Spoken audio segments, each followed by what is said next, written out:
시청자 여러분 안녕하십니까? JTBC 뉴스 특보 2020 미국의 선택 지금부터 시작합니다. 미국의 새로운 4년을 책임지고 한반도 문제를 비롯한 국제 정세에 막대한 영향을 미치게 될 제46대 대통령 선거가 이 시각 미국 전역에서 진행되고 있습니다. 우리 시간으로 어제 오후 2시 뉴햄프셔주의 작은 마을 딕스빌 노치와 밀스필드에서 시작된 현장 투표는 잠시 후 오전 11시에 모두 마무리됩니다. 그리고 곧바로 본격적인 개표 작업이 진행됩니다. 물론 지역에 따라서는 개표 작업이 이미 시작된 곳들도 있지만 전체적인 대선 승부를 예측할 수 있는 상황은 아직까지는 아닙니다. 2시간쯤 전인 오전 8시에 투표가 종료된 켄터키주와 인디애나주 일부 지역에서는 초반 개표 결과 공화당 트럼프 대통령이 민주당 조 바이든 후보를 크게 앞서는 것으로 나타났습니다. 다만 이들 두 개 주는 전통적으로 공화당 강세 지역이기 때문에 트럼프 대통령의 우세가 이어지더라도 승패를 좌우할 만한 지역들은 아닙니다. 우편 투표를 포함한 사전 투표자 수는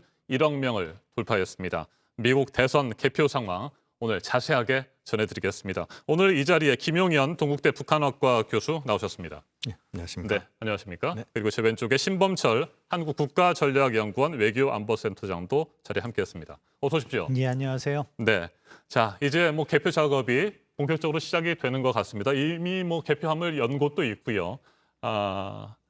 이번 46대 대통령 선거 미국뿐만 아니라 한반도 문제도 그렇고요. 전 세계에 미치는 영향이 그만큼 굉장히 크지 않습니까? 그래서 다들 지켜보고 있는데 두 분께서는 오늘의 승자 누가 될 것으로 예측하시는지 궁금하거든요. 먼저 신범철 센터장님. 지금 추세로 봐서는 사실 알 수가 없습니다. 지금 플로리다가 가장 관건인데 네. 플로리다는 벌써 80%가 개표가 됐어요.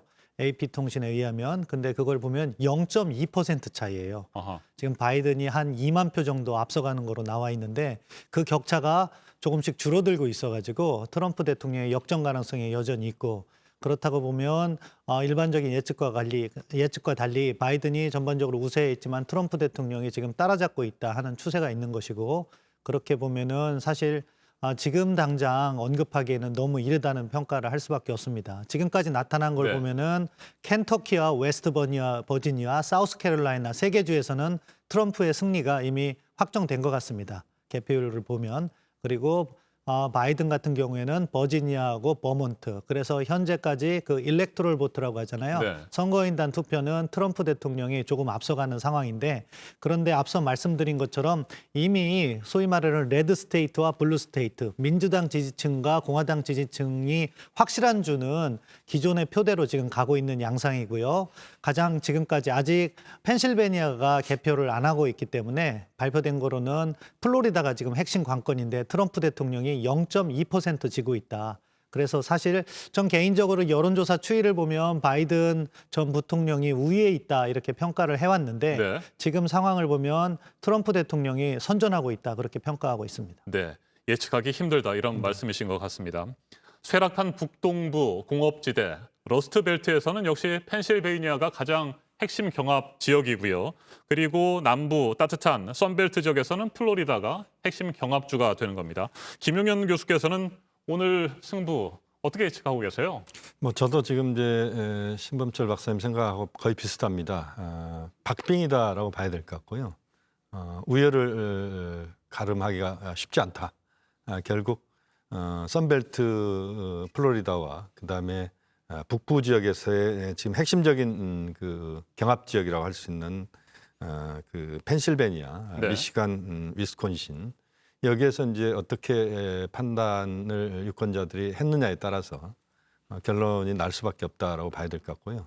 현재로서는 좀 더 상황을 지켜봐야 되는 것이고, 지표상으로 그동안 봤을 때는 바이든 후보가 앞서는 걸로 나왔지만 여러 가지 또 과거에 지난 대선도 그랬고요. 또 그 트럼프 대통령에게 숨겨진 표들이 네. 있다 이런 이야기들을 우리가 많이 했는데 오늘 어제 보니까 현장 투표도 굉장히 많이 늘었습니다.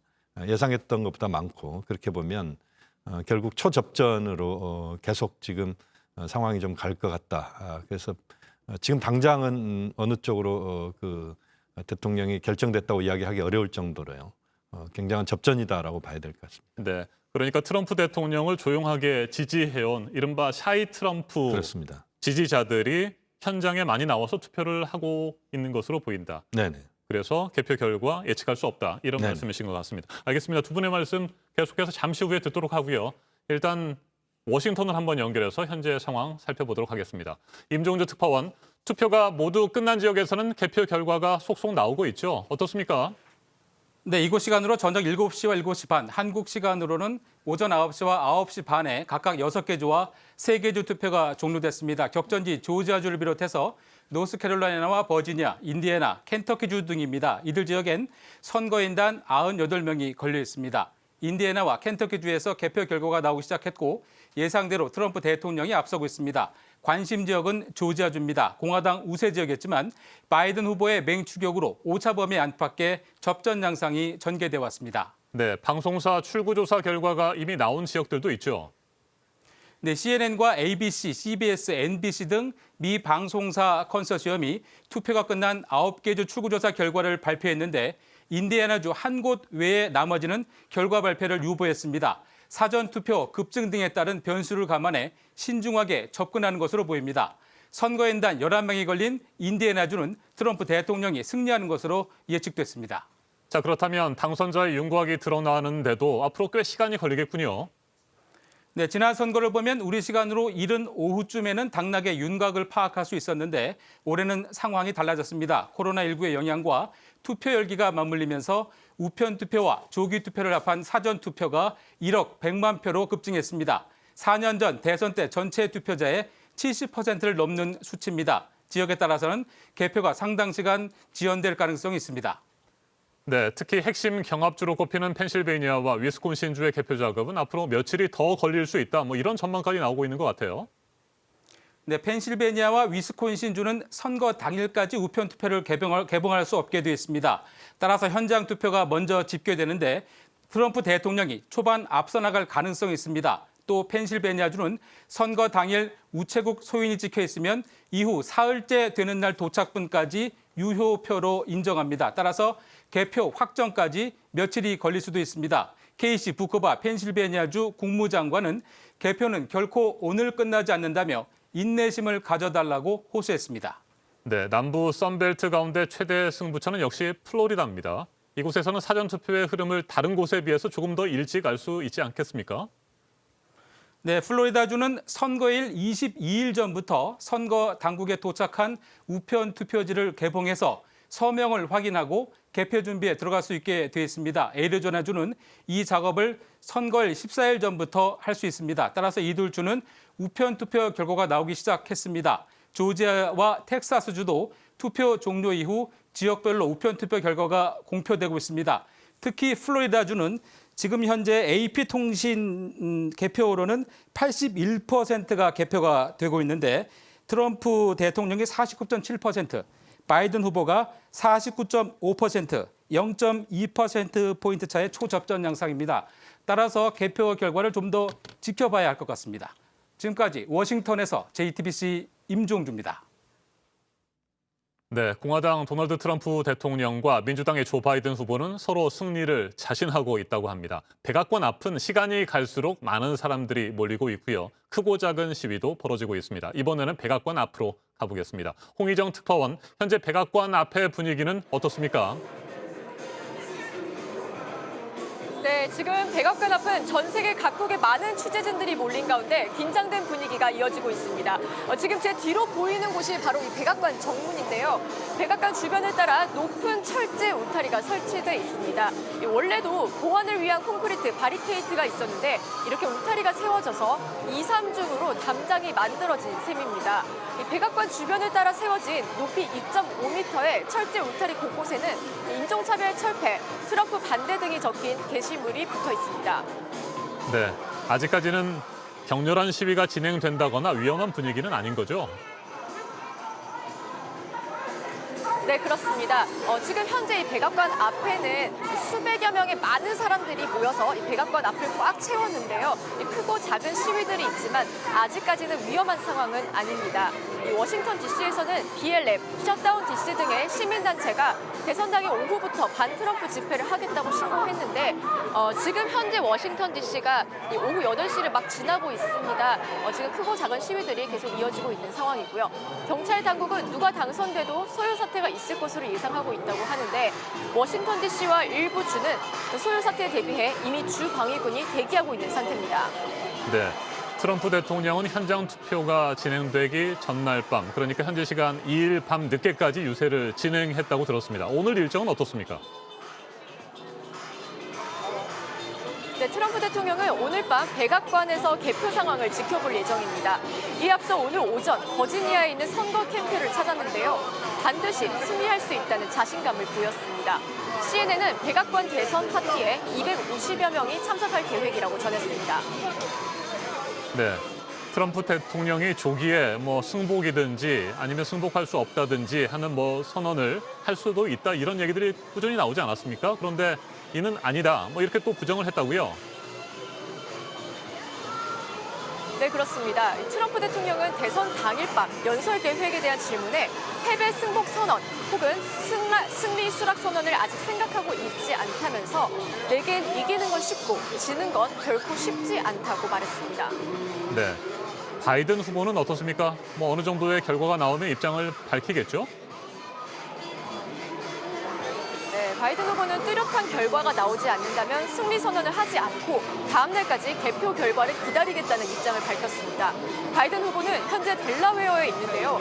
기자들과 만나서 지금은 돌아가는 게 너무 많다라며 만약 오늘 밤 뭔가 결과가 나와서 말할 게 있다면 얘기할 것이고 그렇지 않다면 나는 내일 표가 집계될 때까지 기다릴 것이다 라고 밝혔습니다. 또 경쟁자인 트럼프 대통령이 확실한 결과가 나오기 전에 조기 승리 선언을 할 경우에는 그가 뭐라고 말하든지 어떻게 말하는지에 따라 다르다면서 말을 아꼈습니다. 바이든 후보는 오늘 밤엔 자택에 있는 델라웨어 월밍턴의 체이스 센터에서 개표 상황을 지켜볼 예정입니다. 네.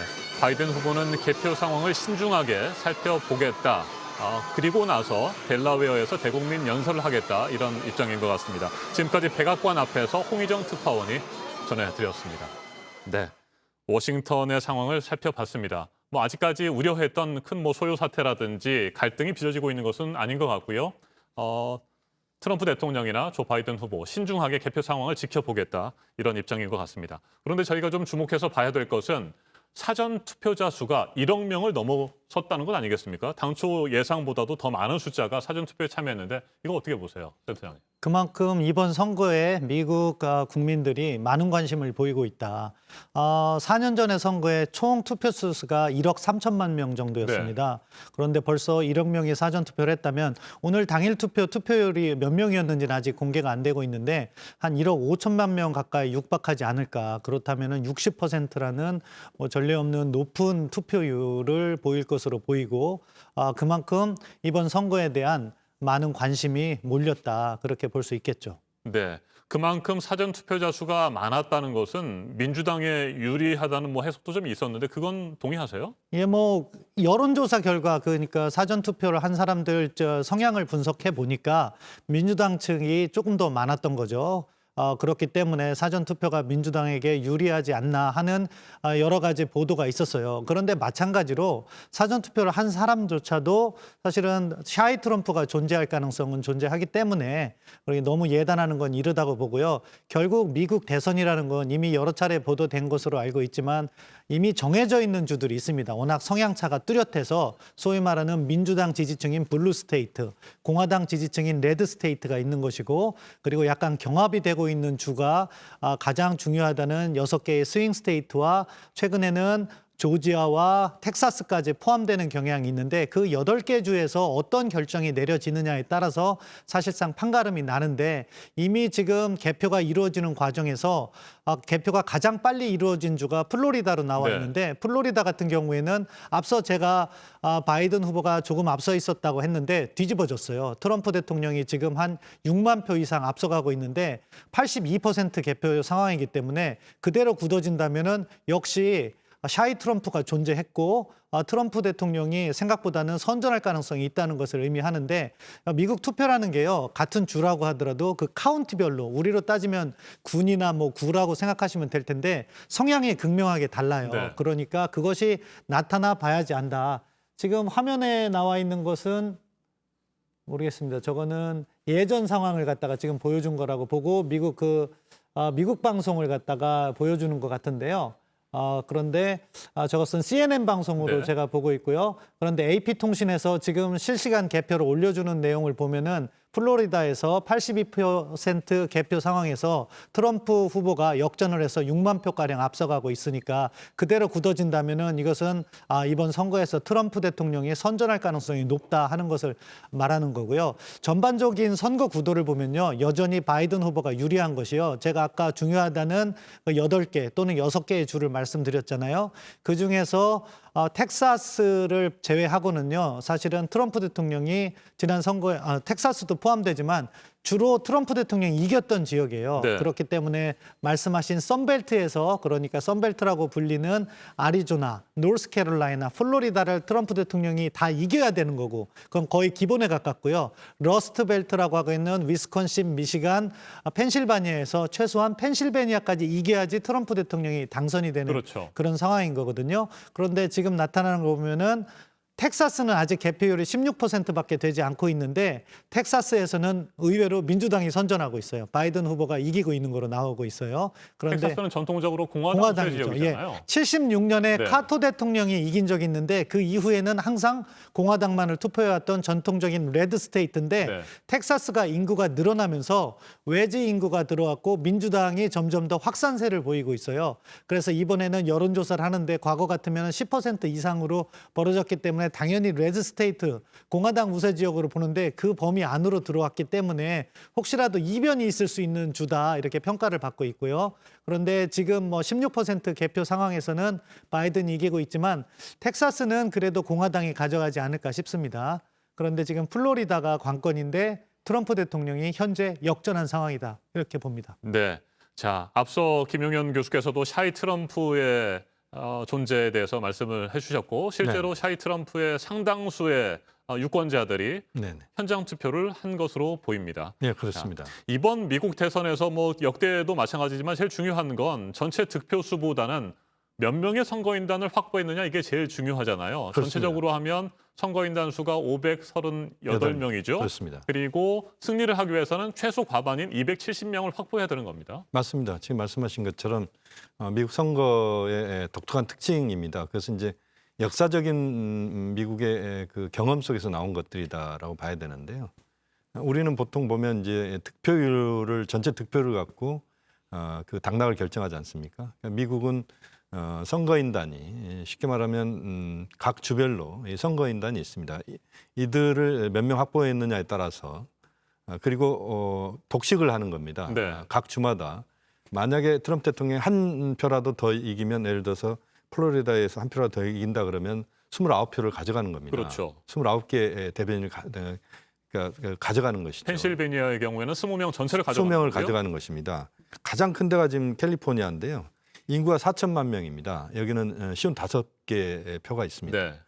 그러니까 큰 주에서 만약에 승자 독식이 어느 한쪽으로 쏠린다라면은 사실 게임은 금방 끝나는 것입니다. 그런데 아까 신범철 박사님 말씀하신 것처럼 전통적인 이 블루 스테이트와 레드 스테이트가 구별돼 있습니다. 대체로 남부 쪽은 공화당이 강세고 서부 쪽은 민주당이 강세고 이런 정도 정리가 돼 있고 또 지금 이제 그 러스트벨트나 선벨트라고 할 수 있는 6개 주 또는 플러스 한두 개 주가 그 접전 양상을 보이고 있기 때문에 이 주들이 어떻게 그 보팅을 하느냐에 따라서 결과가 이제 나온다는 것입니다. 그렇기 때문에 전체적으로 유권자들의 민심이라고 하는 것이 완벽하게 100% 반영됐다라기보다는 미국의 선거 구조상 약간 그 민심의 반영이 조금 왜곡되는 부분도 현실적으로 있다. 그러니까 지난 그 대선에서도 힐러리 후보가 더 이겼습니다. 득표율로는. 그런데 실제 선거인단 수에서 졌기 때문에 이제 그 대통령이 못 된 것이거든요. 그렇게 보면 미국의 선거의 특징이 나름대로 있다 이렇게 봐야 됩니다. 또 그 과정은 과거에 이제 서부 개척 시대나 또 미국이 워낙 땅이 넓기 때문에 그 과정에서 통신이랄지 또는 교통수단이 안 좋았을 때 그 지금의 방식이 도입된 것이고 미국이 그 방식을 계속 전통적인 방법들을 계속 고수해 왔기 때문에 현재로서는 뭐 여러 가지 문제점들도 제기가 되고 있습니다만 미국은 아직까지 이 선거 방식을 고칠 의향은 아직까지는 없는 것 같습니다. 알겠습니다. 앞에서도 잠깐 말씀을 드렸습니다만 미국의 제46대 대통령을 뽑는 이번 선거에 우리도 관심을 가져야 되는 이유는 한반도 문제에도 지대한 영향을 미치게 되는 그런 자리라는 것 아니겠습니까? 미국의 새 대통령 자리가 말이죠. 지난 4년 동안 트럼프 대통령이 해왔던 것들도 좀 잠시 평가를 해보는 것도 의미가 있어 보입니다. 네, 일단 신범철 센터장님, 대북 문제, 한반도 비핵화 문제와 관련해서 트럼프 대통령의 지난 4년을 어떻게 평가하세요? 사실은 트럼프 대통령 임기 내에서 처음에는 Fire and Fury 이렇게 하면서 김정은 위원장을 상당히 압박을 했는데 문재인 정부의 관계 개선 노력이죠. 그 부분에 있어서 트럼프 대통령이 보조를 맞춰줬어요. 한미공조 차원에서 그랬을 수도 있고 트럼프 대통령이 개인적으로 김정은 위원장을 설득하겠다는 자신감이 있어서 그랬는지 몰라도 적어도 북핵 문제에 있어서만큼은 한국 정부의 목소리를 그대로 들어주었다. 그래서 사상 처음으로 미북 정상회담이 2차례나 개최되고 또 판문점에서 극적인 3자 회동까지 이루어졌다. 이런 측면에서는 사실은 북핵 문제와 관련해서 전통적인 공화당의 입장에서 트럼프 대통령이 오히려 벗어나 있었던 거죠. 그 부분에 있어서 한국 정부와 호흡은 잘 맞았다고 보고요. 네. 뭐 실질적인 진전은 이뤄내지 못했지만 트럼프 대통령의 나름대로의 셈법은 자기가 김정은 위원장을 만남으로 해서 북한이 전략 도발을 하지 않고 있다. 그것은 어떻게 보면은 미국의 이익에도 부합한다. 이런 논리로 이렇게 설명을 하고 있는데 그런 측면은 존재한다고 봅니다. 따라서 정리해보면 북핵 문제에 있어서만큼은 한미공조가 이루어졌고 그런 부분에서 성과를 평가하죠. 근데 다른 각도에 있어서 이제 한미 양자 관계에 있어서 네. 지나치게 미국 우선주의를 강조하면서 처음에는 통상압력으로 이렇게 왔다가 최근에는 이제 주한미군 방위비 분담금 문제 그 부분에 있어서 과도한 압박을 하면서 이례적으로 방위비 분담금 협상이 결렬이 돼서 지금 합의가 1년 가까이 미루어지고 있는 그런 안타까운 상황이 이어져 오고 있는 거죠. 그런 양자 동맹 문제에 있어서는 트럼프 대통령이 조금 지나친 측면이 있다. 그렇게 봅니다. 지금 표를 보면은 전체적인 구도에서는 바이든이 앞서가고 있는데요. 플로리다가 지금 상당히 방향이 결정되는 방향으로 가고 있습니다. AP통신 통계에 의한 겁니다. 보면은 이미 20만 표 이상 트럼프 대통령이 앞서가고 있기 때문에 플로리다는 지금 상황에서 본다면 트럼프 대통령이 가져갈 것으로 보입니다. 그런데 또 의외의 변수가 오하이오에서 나타나고 있어요. 46% 지금 개표 결과로 전해지고 있는데 거기에서 바이든 후보가 52%로 트럼프 후보를 많이 앞서가고 있어요. 오하이오는 지난번에 트럼프 대통령이 6% 차이로 이겼기 때문에 이번에는 스윙 스테이트로 보지 않고 있는데 아직 46%에 불과하지만 바이든 후보가 앞서가기 때문에 플로리다에서 트럼프 대통령이 이기는 걸 상쇄할 수 있는 카드를 지금 바이든 후보가 가져가고 있다. 그래서 여전히 팽팽하다 그렇게 전망하고 있습니다. 네, 이번 대선을 예측하면서 붉은 신기루, 푸른 신기루 얘기도 했었잖아요. 붉은 신기루, 공화당이 상당히 앞서가는 것처럼 보이지만 실제는 그게 아닐 수도 있다. 뭐 이런 얘기인데 그런 붉은 신기루는 아니라고 보세요?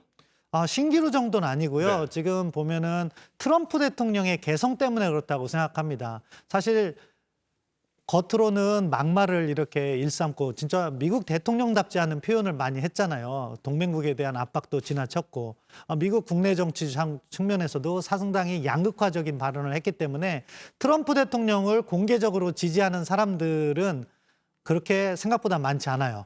그렇지만 트럼프 대통령의 정책이 아메리카 퍼스트라는 그 이름에서 이렇게 상징하듯이 미국 시민들에게 약간 유리한 측면은 있어요. 그러니까 백인들에게, 미국의 주류를 형성하고 있는 백인들에게 유리한 그런 정책들을 전개했다는 거죠. 그런 측면에서는 보이지 않게 소위 말하는 샤이 트럼프가 존재했던 것이고 반대로 그 맞은편에 서 있는 민주당 측에서는 트럼프 대통령에 대한 지나친 반감이 존재하기 때문에 겉으로 드러내는 측면이 또 있어요. 그런데 그러다 보니까 여론조사에서는 민주당 지지가 훨씬 더 높게 나온 거죠. 네. 뭐 여론조사 크게는 최근까지도 10% 이상 바이든 후보가 앞선다고 이야기를 하는데 지금 선거 결과를 나타나는 아직 뭐 초반이기 때문에 정확하게 알 수는 없지만 그 내용을 보면은 트럼프 대통령이 의외로 선전을 하고 있거든요. 그렇기 때문에 저는 신기루라기보다는 미국 지금 사회가 안고 있는 구조적인 문제점, 트럼프 대통령이 지향하는 정책적 가치 부분에 있어서 그것이 미국이 지향해왔던 가치는 아니지만 일부 미국 시민들에게 호소하는 측면이 있다. 그것이 여론조사의 왜곡으로 나타났고 그렇기 때문에 이번 선거가 과거 선거와 달리 예측하기가 더 어려운 측면이 있다. 그렇게 평가를 합니다. 네, 최종 결과를 지켜봐야겠습니다만 뭐 어떤 식으로 결론이 나든지 누가 당선되든지 간에 이번 2020 미국 대통령 선거 정말 분석할 만한 내용들이 많이 있을 것 같습니다. 예, 맞습니다. 이게 알겠습니다. 지금 국제 정치적인 측면뿐만 아니라요. 미국 국내 정치 측면에서도 상당한 문제를 안고 있는 거예요. 이번에 선거 과정에서 나타났던 갈등 그리고 혹시라도 폭동이 일어날지 모르는 그 미국 국내 정치의 불안함 그런 것들이 사실은 미국이 그간 안고 있었던 보이지 않던 문제점이거든요. 이것을 어떻게 치유할 것인가도 앞으로 미국의 민주주의에 미치는 영향이 크다고 봅니다. 네. 지금 자막으로 저희가 전해드리고 있는데요. 텍사스 선거인단 38명이 지금 걸려 있습니다. 10%의 개표가 진행이 됐는데 트럼프 대통령이 40%를 득표를 했고 조 바이든 민주당 후보가 58.7%를 득표했다.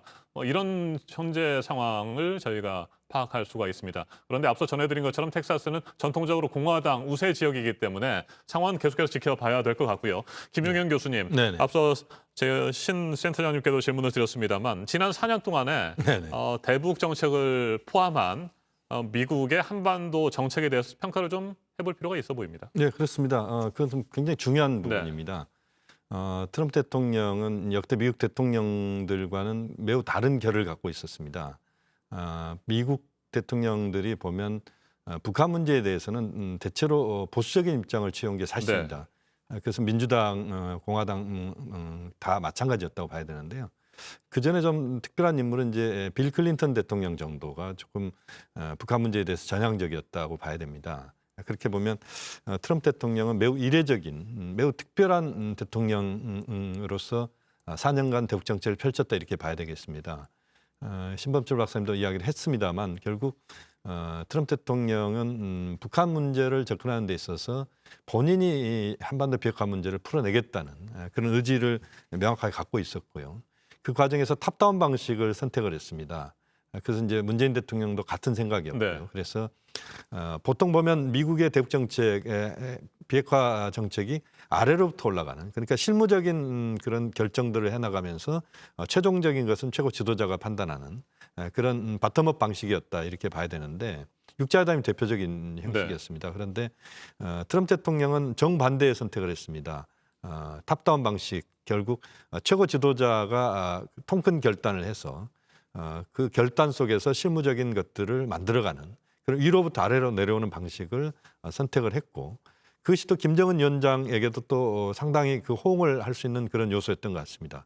그래서 트럼프, 김정은, 문재인 이 세 지도자 간의 그 상호 간의 입장차들이 큰 틀에서는 크게 차이가 없었다. 결국 한반도 비핵화 평화체제 프로세스에 대해서 뭔가 해보자라고 하는 뭐 그런 것이 분명히 있었고 그 과정에서 여러 차례 남북, 북미 정상 간의 만남이 있었지 않습니까? 이 자체도 굉장히 획기적인 것이었습니다. 그렇게 보면 실질적으로 지금 현재 상태에서 비핵화 평화체제 프로세스에 구체적인 그 성과가 보이지는 않습니다만 북한의 핵실험이나 또는 ICBM 발사가 현재까지 계속 억제되고 있는 측면들 그러니까 이른바 모라토리움이라고 할 수 있는 부분들이겠죠. 트럼프 대통령이 그것을 굉장히 강조하고 있습니다. 사실은 이것은 저는 큰 성과라고 봅니다. 또 그 과정에서 현재는 좀 중지되어 있습니다만 북미 간의 서로 입장들이 명확하게 확인됐고 비핵화 부분에 있어서 그 빅딜과 스몰딜의 접점을 찾을 수 있는 것들은 만약에 트럼프 대통령의 재선이 이루어진다면 저는 재선 임기 초에 그 새로운 그 탑다운 방식의 동력들이 만들어지면서 비핵화 부분에 있어서는 속도 있게 갈 수 있는 요소들도 있다. 물론 바이든 후보가 된다면 또 정반대의 상황이 발생할 수도 있겠습니다만 그런 점에서 보면 트럼프 대통령의 당선이 이 한반도 비핵화 평화체제 프로세스에서는 상당한 긍정적인 측면으로 작용할 가능성은 저는 있다고 보고 있습니다. 알겠습니다. 트럼프 대통령이 지난 4년 대북 정책을 포함한 한반도 정책에 대해서 평가를 해주셨습니다. 그렇다면 차기 대통령이 누가 되느냐에 따라서 또 한반도를 둘러싼 정세는 어떻게 변하게 될 것인지 이 부분은 잠시 후에 두 분의 말씀을 또 듣도록 하고요. 다시 미국 현지의 상황을 좀 살펴보도록 하겠습니다. 사실상 미국 대선 결과를 결정지을 가능성이 큰 핵심 경합주의 상황 자세히 살펴보도록 하겠습니다. 핵심 경합주가 6곳이 있습니다. 이 가운데 하나입니다. 미국 노스캐롤라이나의 정강현 기자가 현재 나가 있습니다. 정 기자, 노스캐롤라이나 주는 상대적으로 개표 결과가 빨리 나올 것으로 예상이 되는데 현재 어떤 상황입니까?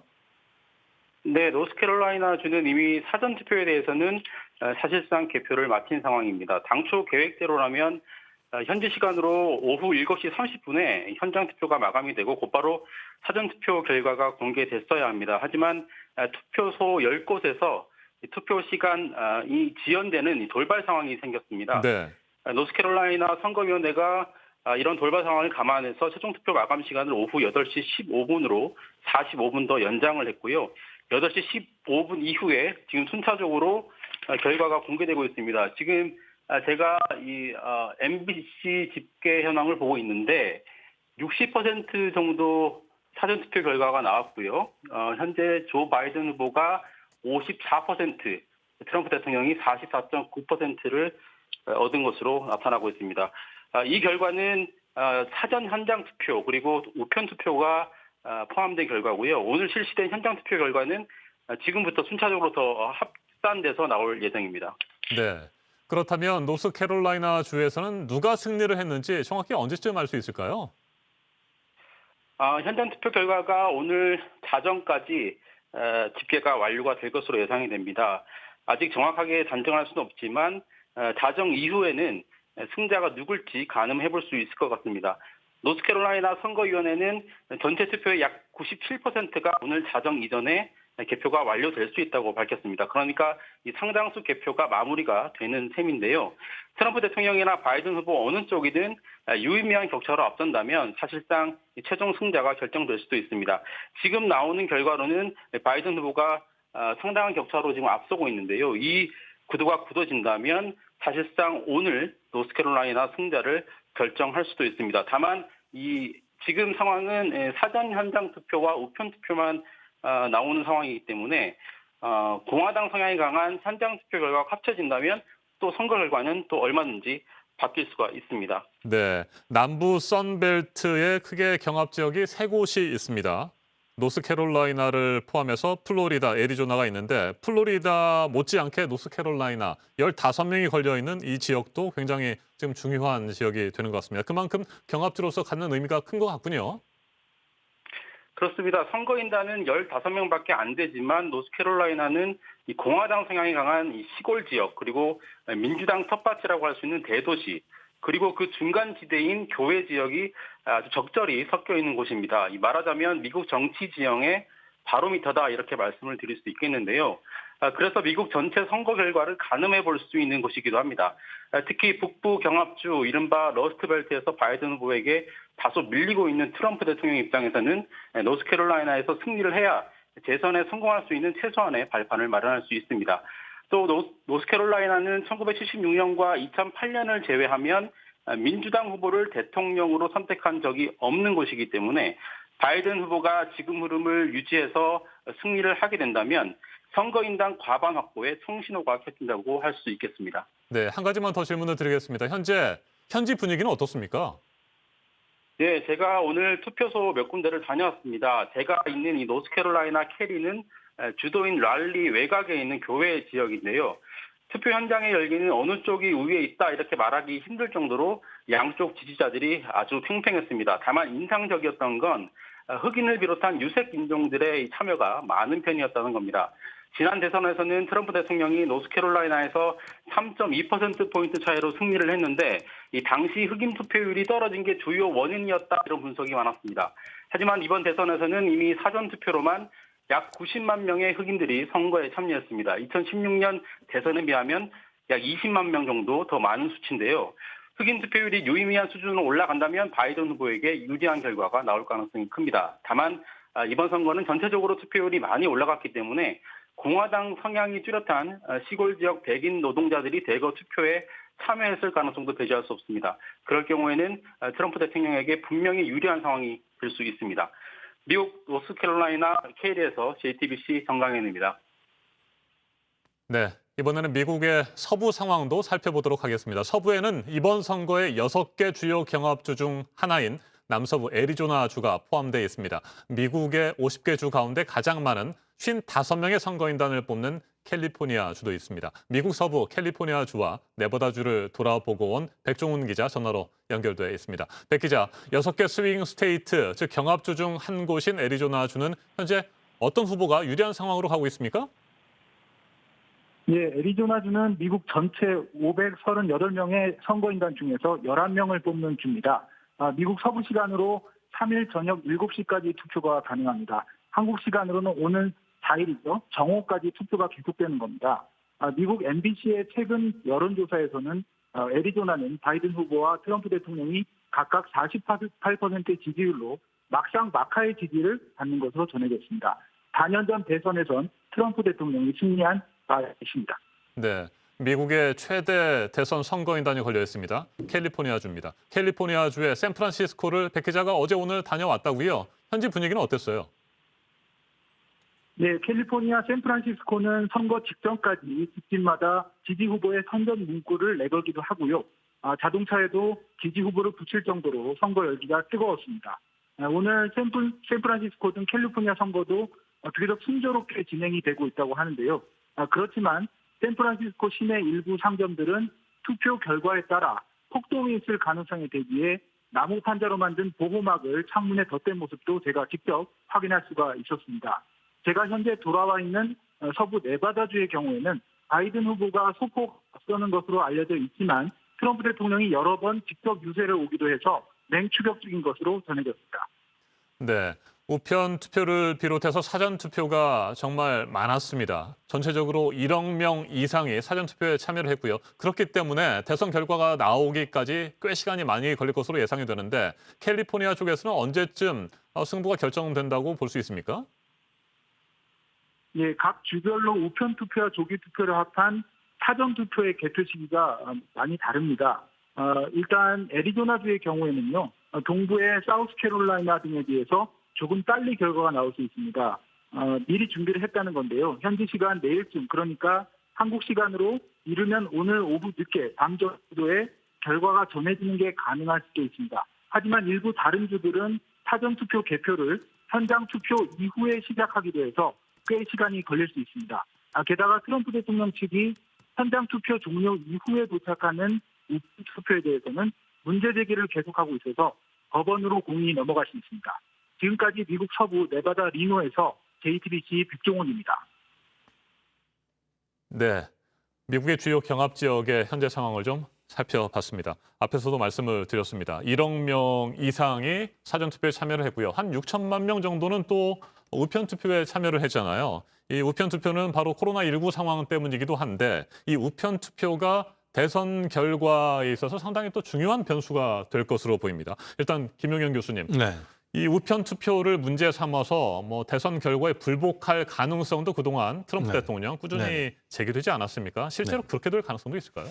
그 부분은 뭐 이제 지금 선거의 그 투표 결과가 각 주별로 어떤 양상을 보이느냐에 따라서 좀 달라질 수도 있는 부분이라고 봅니다만 우편 투표라고 하는 것 자체가 결국 그 도착 시간이랄지 네. 여러 가지 각 주마다 그 다르죠. 정확하게 입장이 같지 않습니다. 그러니까 실제 결과를 낼 수 있는 최종적인 것들까지 꺼낸다면 굉장히 어렵다고 봐야 될 것 같고요.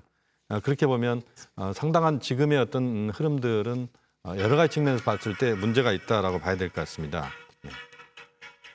네. 네네. 자, 신범철 센터장님, 우편 투표를 받아들일 수 없다. 그 결과를 받아들이지 못한다라고 하는 또 불복 선언을 하면서 소송전으로 나설 가능성 뭐 여전히 있기는 있는 거죠. 예, 결국 네. 경합주에서가 문제가 될 네. 거예요. 전반적으로 지금 우편 투표가 문제가 되는 것은 뭐 당일날 투표까지 받아주는 그 주가 있고 당일날 도착하지 않으면은 무효로 하는 주가 있고 그 주마다 다 룰이 다른데 이것이 이제 펜실베니아 주 같은 경우가 당일날 그게 찍히면은 3일 뒤까지 도착하는 것을 다 카운트를 해주는 네. 거죠. 근데 이 펜실베니아가 상당히 중요하기 때문에 다른 주와 펜실베니아 주의 차이점을 가지고 이제 문제를 제기할 수가 있는 거죠. 그래서 그런 문제를 갖다가 연방 대법원으로 가져갈 가능성은 여전히 있다고 보는데 이거는 뭐냐? 기본적으로 일반적인 예상과 같이 트럼프 대통령이 썬벨트를 석권하고 펜실베니아가 중요한 문제가 됐을 때 펜실베니아를 가져오느냐 또는 가져오지 못하느냐에 따라서 당락이 좌우됐을 때 소송을 반드시 저는 갈 거라고 봅니다. 아하. 트럼프 대통령 네. 스타일상. 그렇지만 그 이전에 혹시라도 플로리다가 바뀐다거나 지금 뭐 다른 주에서 트럼프 대통령이 승기를 완전히 잡거나 또는 완전히 놓치면은 거기까지 문제 제기할 어떻게 보면 근거가 미약한 거죠. 그렇기 때문에 그것은 지금 선거 상황에 달려 있다고 보고요. 지금까지 상황을 업데이트 해드리면은 플로리다는 트럼프 대통령이 이길 네. 것 같습니다. 지금 88% 상황에서 20만 표 이상으로 벌려놨기 때문에 거의 유력하다고 보고요. 그런데 트럼프 대통령에게 예상하지 못한 돌발 변수가 발생했어요. 그게 오하이오입니다. 지금 오하이오 개표 상황을 보면은요. 오하이오는 4년 전에 트럼프 대통령이 8%로 크게 이겼기 때문에 별로 신경을 쓰지 않았고 미국 언론에서도 관심을 두지 않았는데 지금 51표 개표 상황에서 바이든 후보가 20만 표로 앞서가고 있어요. 이대로 굳어진다면은 플로리다의 승리가 완전히 상쇄돼요. 플로리다는 29표가 있는 건데 오하이오가 18표로 봐서 펜실베니아와 유사하거든요. 그럼 지금 상황에서는 트럼프 대통령이 약간 불리한 쪽으로 가고 있는 거예요. 네, 지금 저희가 자막으로 보여드리고 있습니다. 네, 개표 저거는 작업이 이제 44% 예, 진행이 되고 있는 오하이오입니다. 예. 18명의 선거인단이 지금 걸려 있는데 조 바이든 후보가 지금 앞서가고 있다는 건 아니겠습니까? 예, 그렇습니다. 네. 예상하지 못한 돌발 변수죠. 트럼프 대통령으로선. 지난 선거에서 8% 가까이 이겼기 때문에 사실은 오하이오에 별 관심을 두지 않았던 거예요. 그런데 이번에 오하이오가 역전을 되면 플로리다에서 29표를 가져온다 하더라도 오하이오에서 18표를 잊어버리면 득실은 11표밖에 안 되는 거죠. 그러면 어떻게 되냐. 펜실베니아를 이기고 지금 많이 불리할 것으로 생각되는 위스콘신이나 미시간에서 반드시 이겨야 되는 그러니까 러스트벨트에서 2개 주 이상을 이겨야 되는 과제를 또 안게 된 거예요. 네. 그렇기 때문에 지금 선거 초반 판세는 트럼프 대통령에게 의외의 돌발 변수가 발생했다 이렇게 봐야 될 것 같습니다. 네, 펜실베이니아 현재 선거인단 20명이 걸려 있는데요. 6%의 개표 작업이 진행되고 있습니다. 공식적인 발표 내용인 것 같습니다. 트럼프 대통령이 40.7%를 득표했고 바이든 후보가 58.7%입니다. 텍사스의 경우에는 38명의 선거인단이 걸려 있는데요. 45%의 개표율을 보이고 있는 현재 트럼프 대통령이 46.9%, 바이든 후보가 51.7%입니다.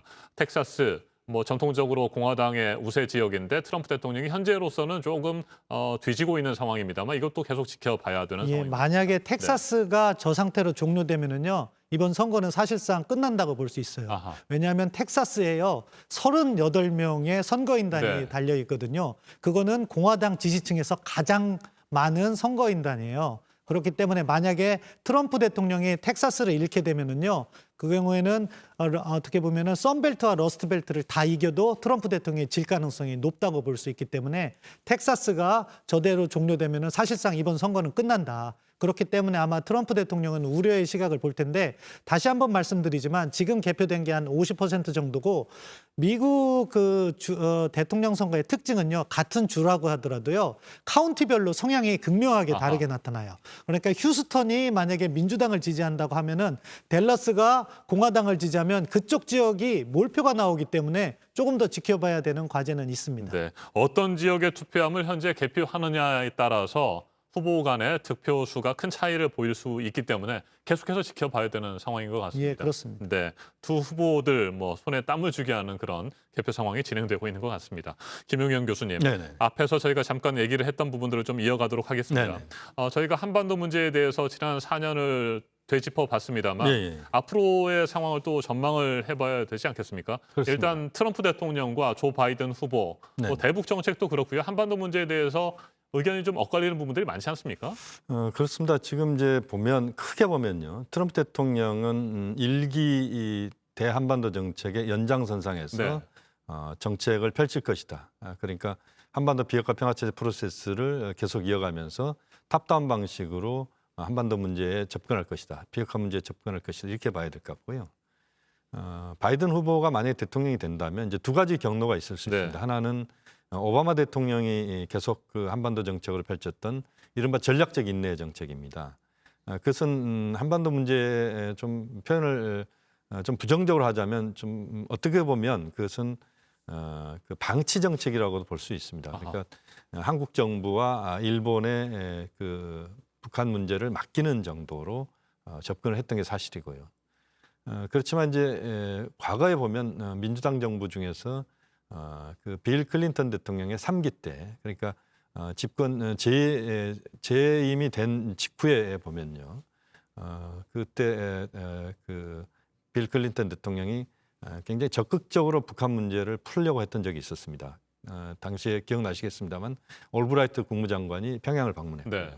조명록 차수가 그 백악관에 와서 그 군복을 입고 와서 클린턴 대통령과 회담을 하고 조미 북미 공동 커뮤니케라고 하는 것도 발표가 됐고 그런 점에서 보면 민주당 정부에서 빌 클린턴 정부 때 상당히 그 적극적인 정책을 펼친 적이 있었습니다. 바이든 대통령이 만약에 된다면 바이든 후보가 대통령이 된다면 그 둘 중에 뭘 선택할 것이냐 하는 부분인데요. 현재까지 그 바이든 후보의 이야기를 보면 대체로 오바마 대통령의 연장선상으로 갈 가능성이 현재로서는 높다 이렇게 봐야 되는데 그렇다고 해도 이제 지형이 많이 바뀌었습니다. 특히 한반도 비핵화 문제 부분이랄지 여러 가지 측면에서의 변화가 있기 때문에 바이든 후보가 대통령이 된다고 하더라도 한반도 비핵화 평화체제 프로세스를 방치하거나 이러지는 않을 거라고 봅니다. 네. 거기에서 다만 이제 바이든 후보 같은 경우는 아래로부터 위로 올라가는 그 버텀업 방식으로 접근할 가능성이 높다. 그렇게 보면 좀 단계적인 접근. 그러니까 클린턴 대통령, 트럼프 대통령이 매우 적극적인 그 관여 정책을 펼쳤다면 바이든 대통령은 상당히 점진적인 그리고 하나하나 단계를 밟아가는 그런 정책을 펼칠 것이다. 이런 점에서는 분명한 차이는 있다. 그렇게 봐야 될 것 같습니다. 네. 신범철 센터장께서는 어떻게 전망하세요? 조 바이든 후보가 차기 대통령이 된다고 한다면 한반도 정책에 대한 방향이라든지 흐름이 크게 달라질까요? 예, 뭐 방향 사실은 미국 행정부가 한반도 정책이라는 것은 크게 두 가지가 있는 거죠. 한미 동맹을 계속해서 굳건히 발전시켜 나가는 거, 그리고 북한 문제에 있어서 비핵화와 관계 개선을 꾀하는 거. 이 큰 기조에 있어서는 트럼프 행정부나 바이든 행정부나 큰 차이가 없다고 봅니다. 다만 서로 접근법이 다르기 때문에 우리 정부가 거기에 대비를 해야 되는 거죠. 트럼프 대통령은 문재인 정부의 입장에 호흡을 맞춰줬어요. 그래서 김정은 위원장과 정상회담을 이례적으로 개최했고 계속해서 탑다운 방식, 정상 간의 소통을 통해서 문제를 풀어간다는 접근을 하고 있는 거죠. 이거는 어떻게 보면 문재인 정부에게 있어서는 커다란 기회 요인이에요. 근데 반대로 바이든 전 부통령과 같은 경우에는 그러한 정상회담 과정에서 트럼프 행정부를 비난해 왔어요. 네. 김정은과 정상회담을 가져주는 것은 북한에게 외교적 레지티머시, 정당성을 부여하는 거다 하면서 이러한 탑다운 방식에 대해서 부정적인 의견을 반복적으로 피력해 왔거든요. 그리고 선거 과정에서도 자기는 바텀업 방식, 그러니까 실무자들이 먼저 만난 다음에 어느 정도 실질적인 합의를 한 이후에야 정상회담을 할 수 있다. 그렇게 보니까 사실은 우리 정부가 지금 현재 추진하는 방향과 정반대의 접근법을 택하고 있는 거죠. 그러니까 바이든 행정부하고는 의견 조율이 상당히 쉽지 않은 상황이고 그런 것들이 우리 정부의 과제로 떠오를 수밖에 없는, 그래서 현실적으로 큰 차이가 발생하는 원인이 됩니다. 그리고 지금 다시 선거 진행 상황으로 돌아보면 플로리다는 거의 트럼프 쪽으로 기울었습니다. 이제 30만 표 이상 벌어진 것으로 보여지고요. 그런데 역시 이번 선거는 의외로 오하이오의 반란이라는 그 가능성이 높다고 보고요. 오하이오에서 지금 표차가 상당하기 때문에 거기도 또 30만 표 이상 벌어졌기 때문에 이렇게 되면 트럼프 대통령에게 상당히 불리하게 간다. 텍사스는 여전히 뭐 바이든 후보가 앞서곤 있지만 다른 카운티의 표가 개봉되면은 역전될 가능성이 얼마든지 있다. 그렇기 때문에 지금 상황이라면 트럼프 대통령은 펜실베니아를 반드시 이기고 위스콘신이나 또는 미시간까지 잡아야 되는 상당한 부담을 안고 있는 상황이다. 그렇게 보여집니다. 네. 플로리다 선거인단 29명이 걸려 있습니다. 개표율 91%를 현재 보이고 있는데 트럼프 대통령이 50.6%, 바이든 후보가 48.4%입니다. 지역에 따라서 득표자 수는 계속 달라질 수 있는 것이기 때문에 좀 더 지켜봐야 되는 상황이지만 일단 흐름은 플로리다에서도 트럼프 대통령이 앞서가고 있는 것은 분명히 보이는군요. 예, 지금 남아있는 개표할 그 수가 한 100만 표 정도 네. 남아있는 거로 보여지는데 지금 표차가 한 30만 표이기 때문에 이거를 100만 표에서 따라잡기는 쉽지 않아 보여요. 카운티별로 차이가 있다고 보지만 표차를 고려할 때 플로리다는 트럼프 대통령이 승리할 가능성이 매우 높다고 봅니다. 네. 이 같은 상황에서 오하이오주가 또 중요한 지역으로 떠오르고 있습니다. 오하이오주에서는 트럼프 대통령이 상당히 믿었던 지역이기 때문에 그다지 열심히 유세 활동을 안 했던 것도 사실이고요. 그렇죠. 막판 유세는 소위 말하는 스윙 스테이트 6개 주에 관심을 모았고 그 주를 트럼프 대통령이 계속 돌았죠. 오하이오주 같은 경우에는 4년 전에 8% 승리를 했어요. 네. 그러니까 어느 정도 대승을 거뒀고 여론조사 결과에서도 계속해서 1%, 2% 트럼프 대통령이 앞서는 거로 나왔어요. 그러니까 샤이 트럼프를 고려할 때는 트럼프 대통령이 오하이오는 내가 이겼다고 이렇게 판단을 하고 다른 주에 집중했을 가능성이 높다고 봅니다. 네. 아직 40여 %의 투표를 개표해 봐야 되지만 지금 상황에서는 오하이오가 저 상태로 지금 의외로 오하이오 개표율도 50% 가까이 돼 있는데 표차 퍼센트 차이를 보세요. 거의 10% 이상 벌어졌거든요. 그렇죠. 이게 적지 않은 표기 때문에 이것을 역전하는 건 또 쉽지 않아 보이는데 네. 아무튼 오하이오가 저대로 끝난다면은 이번 선거는 의외로 트럼프 대통령이 소송까지 가지도 못할 상황에서 조기에 승패가 결정될 가능성이 있다고 봅니다. 네, 플로리다에서는 앞서가면서 아주 선전을 하고 있는데 예상과 달리 말이죠. 믿었던 오하이오에서 지금 트럼프 대통령이 상당히 뒤지고 있습니다. 10%포인트 이상의 차이로 뒤지고 있는 상황입니다. 플로리다는 계속해서 트럼프 대통령이 앞서가고 있고 이제 몇 표 남지 않았기 때문에 트럼프 대통령이 플로리다에서는 승리할 가능성이 현재로서는 있어 보입니다. 김용현 교수님. 네네. 저희가 대북 정책, 한반도 문제 계속해서 살펴봤습니다만 지금 그래도 누가 대통령이 될지는 모르는 상황에서 네. 우리 정부는 여러 가지 경우의 수에 대비한 준비들을 해야 될 것 같습니다. 일단 네, 그렇습니다. 트럼프 대통령이 재선에 성공하는 경우가 있을 거고요. 네네. 조 바이든 후보가 삼수 끝에 대통령이 될 경우에 또 대비를 해야 되고 네네. 이것도 저것도 아니고 두 사람의 당선이 확실하게 결정되어지지 않고 소송전이라든지 네네네. 이런 상황으로 치달을 경우에 또 그것도 대비를 해야 될 것 같고요. 그렇습니다. 지금 말씀하신 것처럼 이제 우리 정부는 아마 그동안 말씀하신 것처럼 세 가지 경우 수를 두고 계속 정책적인 내용들을 검토를 해왔을 겁니다. 또 지금 강경화 외교부 장관 또 이인영 통일부 장관이 미국 대선 직후에 미국을 방문하는 것을 지금 추진하고 있다. 그렇게 이야기가 나오고 있고요. 또 문재인 대통령께서 새롭게 탄생할 미국의 대통령과의 전화 통화도 준비하고 있는 걸로 지금 알려지고 있습니다. 대체로 보면 이제 바이든, 트럼프 두 사람 중에 누가 될 것인가에 대한 경우 수를 놓고 우리 정부는 많은 부분 노력을 해왔던 걸로 저는 알고 있고요. 또 그 과정에서 만약에 바이든 후보가 됐을 경우에 미국 쪽과의 파이프라인들을 만들어야 되겠죠. 그것에 대한 여러 가지 준비도 계속 해온 것으로 지금 알고 있습니다. 그러니까 사실상 이제 우리 정부 입장에서 민주당 정부, 공화당 정부에 대한 모든 부분에 있어서 여러 가지 준비와 또 접촉 면들을 만들려고 하는 노력들을 하고 있다고 봐야 될 것 같고 또 미국의 새 대통령이 누가 되느냐에 따라서 대한반도 정책 네. 또 대북 정책 이런 여러 가지 우리의 관심 사안들이 있기 때문에 그것에 대한 조율과 관련된 부분에 있어서도 지금 역시 많은 노력을 하고 있을 것이고 미국의 대통령이 결정되면 바로 그 정책적 조율 또 한미동맹 부분이랄지 또 전반적인 대한반도 정책과 관련된 부분에서의 조율 또 토론이 앞으로 이루어질 것으로 저는 예상하고 있습니다. 네, 지난 4년 동안 트럼프 행정부의 톱다운 방식의 북한과의 대화라든지 네네. 관계 설정 이런 부분에 대해서 우리 정부나 청와대에서도 선호하는 상황 아니었습니까? 네. 그렇습니다. 말씀하신 것처럼 우리 정부 입장에서는 누가 되느냐에 대한 것에 대해서는 이야기를 안 하고 있습니다. 다만 이제 대북 정책이라고 하는 측면에서 봤을 때 특히 한반도 비핵화 평화 체제 프로세스 관련돼서는 트럼프 대통령이 당선됐을 때 아무래도 그동안 정책적인 조율과 또 대한반도 정책이 또 북한 김정은 위원장과 문재인 대통령이 함께하는 구조였기 때문에 그 부분에서는 상당히 긍정적인 측면이 있을 것 같고요. 다만 이제 그 한미 동맹 관련된 문제나 또는 방위비 분담금 문제를 포함한 한미 간의 문제에 있어서는 또 트럼프 대통령보다는 바이든 후보가 좀 더 우려하고 협력할 수 있는 요소들이 많다. 그렇게 보면 어느 한쪽이 되느냐에 따라서 우리의 국가 이익이 어느 한쪽으로 편중된다기보다는 상당히 또 두 가지 차원에서 누가 되느냐에 따라서 그런 정책적인 부분에서의 과가 또 만들어질 수 있고 또 부족한 부분들도 있을 수 있다. 뭐 이렇게 또 볼 수 있겠습니다. 네, 한미 방위비 분담금 얘기를 하셨으니까요. 신 센터장님, 트럼프 대통령이 재선에 성공할 경우에 방위비 분담금 협상도 다시 뭐 본격적으로 재개되지 않겠습니까? 계속해서 인상을 압박할까요?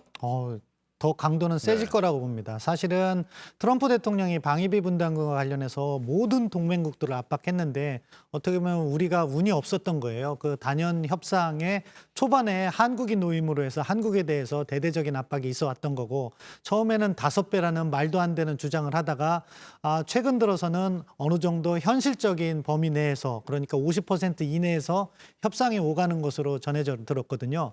그런데 트럼프 대통령의 입장에서는 사실은 자기의 대선 이전에 한국 정부가 어느 정도 양보를 해서 합의를 해주길 바랬을 거예요. 그럼 그걸 가지고 자기가 방위비 분담금에서 성과를 냈다 이런 네. 이렇게 보면은 선거 전략에서 활용하려고 했었을 겁니다. 그런데 한국 정부가 동의해주지 않았기 때문에 자기가 재선이 되면은 그 부분과 관련해서 더 강도 높은 압박을 해올 가능성이 높았거든요. 그렇기 때문에 만약에 트럼프 대통령이 재선이 된다면은 방위비 분담금 협상과 관련해서는 미국에 보다 더 강도 높은 압박이 제기될 것이다. 우리 정부가 그것을 예상해야 되고 거기에 대한 대응책을 저는 이렇게 생각합니다. 일단 방위비 분담금으로 갈등을 빚는 것보다는 지금 트럼프 대통령이 재선이 된다면은 여러 분야에서 추가적인 압박이 들어올 게 있거든요. 뭐 쿼드 참여라든가 또는 중국 경제 압박이라든가 또는 한미 양자 경제 관련해서도 다시 자동차라든가 철강에 대한 관세 문제 이런 부분에 있어서 조율을 하면서 방위비 분담금을 조기에 합의를 하고 다른 분야에서 미국의 양보를 얻어내는 기브 앤 테이크 방식으로 택해야 된다는 게 제 주장인데 그런 방식으로 해서 조기에 이런 불확실성을 제거하는 것이 한미 관계 발전에 도움이 된다고 봅니다. 근데 다만 지금 상황으로 보면 트럼프 대통령의 재선 확률이 점점 낮아지는 것이 방금 전 화면에서도 나오고 있지만 노스캐롤라이나까지 지금 트럼프 대통령이 지고 있다면은 이것은 바이든 후보에게 있어서 정말로 큰 모멘텀이 될 수 있겠죠. 오하이오와 노스캐롤라이나를 지금 가져간다면은요. 선거는 아마 우리 시간으로 오늘 정오 이전에 결판이 날 가능성도 있다고 생각합니다. 네. 선벨트 지역 3군데 경합 지역을 모두 승리해야 되고요. 그리고 나서 북부 러스트 벨트 중에서도 펜실베니아 정도는 이겨야 트럼프 대통령이 승리를 어느 정도 확신할 수 있는 상황이 되는데 지금 여러 가지 변수들이 많이 있는 것 같습니다. 플로리다에서는 트럼프 대통령이 앞서가고 있지만 말이죠. 네. 네. 자, 뉴햄프셔의 경우에 선거인단 4명이 걸려 있는데요. 현재 13%의 개표 작업이 진행되고 있습니다. 트럼프 대통령이 46%를 득표했고요. 바이든 후보가 53% 득표를 했습니다. 쿼드에 대해서 잠깐 말씀을 하셨잖아요. 미국의 동부가 집단 안보 체제이고요. 미국과 일본, 호주, 인도가 참여하는 것인데 김용현 교수님, 네. 이 쿼드에서 지금 반중 전선을 계속해서 강화하고 있지 않습니까? 그렇습니다. 미국과 중국의 뭐 패권 경쟁이 이어지고 있는 상황에서 네. 쿼드를 이용한 반중 전선 강화될 가능성, 뭐 트럼프 대통령이 재선한다면 더 그렇게 되겠죠? 지금 이제 그 쿼드 문제가 네. 앞으로 트럼프 대통령이 재선이 된다면 한반도를 포함해서 전체적으로 동북아시아에서 매우 중요한 이슈가 될 가능성이 높습니다. 왜냐하면 이제 쿼드라고 하는 것이 사실상 이제 과거에 냉전 시대 때 보면 이제 그 소련을 중심으로 한 바르샤바 조약기구와 또 미국과 서유럽을 중심으로 한 나토가 있었습니다. 그것이 이제 아시아판으로 또 확장되는 그런 느낌으로 우리가 인식할 수도 있을 것 같고요. 대중국 포위 전략으로 우리가 인식할 수도 있습니다. 그러니까 중국 입장에서는 이 쿼드에 대해서 매우 민감하게 반응할 겁니다. 지난번 사드 문제로 중국이 반응했던 것보다 훨씬 더 높은 수준에서 반발이 있을 거다 이렇게 봐야 되는데 현재 이제 우리는 쿼드에 참여를 하는 것으로는 판단하고 있지 않습니다. 우리 정부는 판단을 하지 않고 있고 미국은 쿼드 플러스 알파 그래서 이제 한국이 참여를 해야 된다 이런 쪽으로 트럼프 대통령 입장을 갖고 있는데 만약에 트럼프 대통령이 재선이 돼서 쿼드 문제가 부각된다면 미중 갈등이라고 하는 큰 갈등의 네. 그 하위 수준에서 한미 갈등 또는 한중 갈등 또 한미중 갈등 이런 또 일본까지 포함해서 이런 여러 가지 갈등적 요소가 매우 심각하게 그 정치 군사적으로 작용할 가능성이 높습니다. 그 부분에 대해서는 우리 정부가 매우 그 신중한 판단을 해야 될 부분이고요. 또 제 개인적으로는 쿼드 부분에 대해서 우리 정부가 적극적으로 거기에 들어가는 것은 저는 반대하고 있습니다만 어쨌든 이 문제는 굉장히 중요한 이슈로서 앞으로 작동할 가능성이 매우 높다.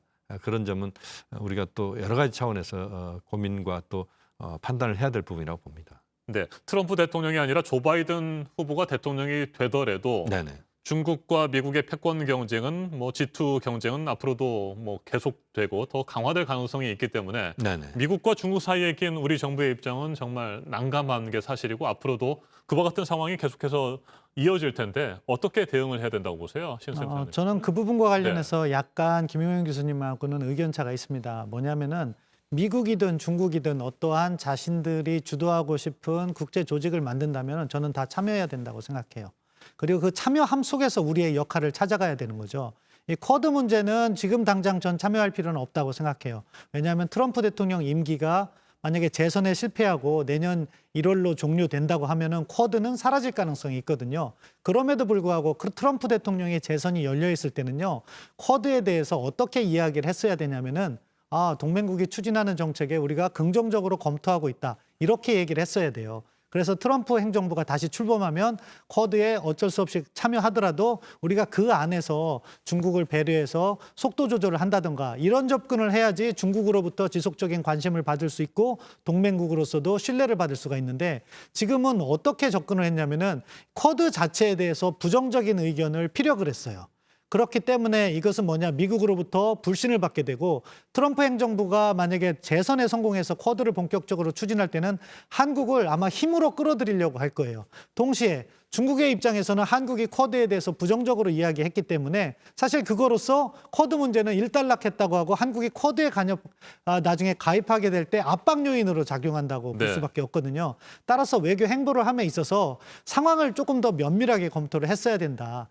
트럼프 행정부의 당락에 따라서 쿼드의 운명이 결정된다면은 일단 외교적 수사 차원에서는 긍정적인 표현을 하고 나중에 트럼프가 재선이 된다면은 참여에 있어서 우리가 어떠한 역할을 하면서 중국과 협조를 할 것인가를 고민을 했어야 되고 트럼프 대통령이 재선이 안 되면 쿼드는 사라질 운명이기 때문에 우리는 동맹국에게 우호적인 발언을 한 다음에 자연스럽게 다른 방향으로 방향을 트는 그런 접근이 더 현명하지 않았나 싶습니다. 네, 그러니까 쿼드가 나토와 같은 집단 안보 체제로 성장하는 데는 어느 정도 한계가 분명히 있다 이렇게 보시는 거군요. 바이든 행정부가 들어서면 쿼드보다는 과거에 오바마 정부가 추진했던 TPP, 뭐 지금은 이름이 CPTPP로 바뀌었지만 이러한 경제, 다자 무역을 통해서 중국을 압박하려고 하는 그런 방향을 전환할 가능성이 있거든요. 그럼 우리가 자연스럽게 그쪽에 가입하면서 쿼드는 자연스럽게 사라지게 되는 그런 운명에 놓일 가능성이 있기 때문에 현 단계에서는 그런 다양한 가능성을 열어두고 우리가 외교적 수사 차원에서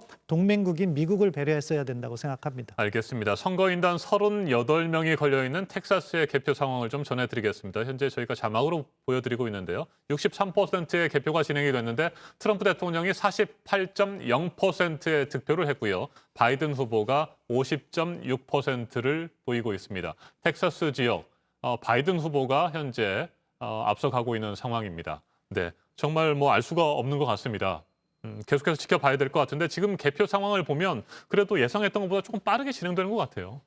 그렇습니다. 이제 사전 투표 그다음에 우편 투표 실질적으로 전체 투표율의 거의 한 70% 가까이 되기 때문에 그것이 이미 이제 확보가 돼 있는 주들부터 그다음 동부가 먼저 개표가 빠르지 않습니까? 네. 서부는 이제 아직도 투표가 지금 이루어지고 있는 곳도 있을 정도니까요. 그러니까 동부 지역에서 개표가 빠른 속도로 이루어지고 있고 또 그 지역들이 대체로 이제 트럼프, 바이든 두 후보의 경합 지역들이 동부 쪽, 동부 남부 쪽에 몰려 있기 때문에 그 부분에서 지금 결과들이 나오고 그것이 지금의 그 트럼프 바이든 후보의 앞으로의 그 선거 결과에 대한 예측을 좀 가능하게 하는 요소들이 있는 것 같습니다. 특히 서부 같은 경우는 대체로 그 트럼프 바이든 두 후보의 그 투표율, 득표율이 그러니까 후보 그 득표율이 대체로 결정이 되는 주들이 네. 많거든요. 그렇게 보면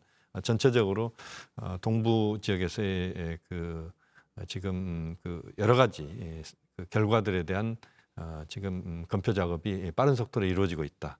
그리고 또 그 부분에서 특별하게 문제가 없이 진행되고 있다. 이런 점에서는 그 결과가 조금 속도감 있게 나올 수도 있다. 뭐 그렇게 전망이 됩니다. 네, 저희가 특보를 시작한 지 벌써 1시간이 지났습니다. 그 사이에 각 지역의 개표 상황들이 쏙쏙 나오고 있는데 개표율이 상당히 빠르고 엎치락뒤치락하는 지역들이 많습니다. 펜실베니아와 그리고 플로리다, 텍사스, 아이오와 뭐 이런 지역들, 오하이오 이런 부분들이 관심 사항인 것 같습니다. 일단 두 분의 말씀은 같이 듣는 건 여기에서 정리를 좀 하겠습니다. 신범철 한국국가전략연구원 외교안보센터장 수고하셨고요. 지금 뭐 다른 데 가셔야 되는 거잖아요. 일단 오늘은 여기에서 말씀을 듣도록 하고요. 김용현 교수님께서는 계속 이 자리에 좀 계시면서 현재 개표 상황들 그리고 한반도 문제에 대한 얘기를 좀 해주시기를 바랍니다. 저희가 1분 정도 광고를 좀 전해드릴 텐데요. 그 이후에 2020 미국의 선택 JTBC 뉴스 특보 계속해서 전해드리도록 하겠습니다. 잠시 후에 뵙겠습니다. 크릴 오일 속 오메가3가 흡수가 잘 되는지 알아보려면 이것이 없을 때 그리고 있을 때를 비교하세요.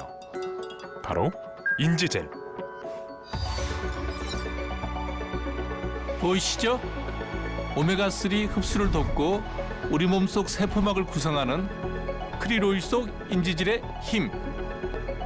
크릴 오리오, 펄세스. 우리 아이의 첫 피부 케어.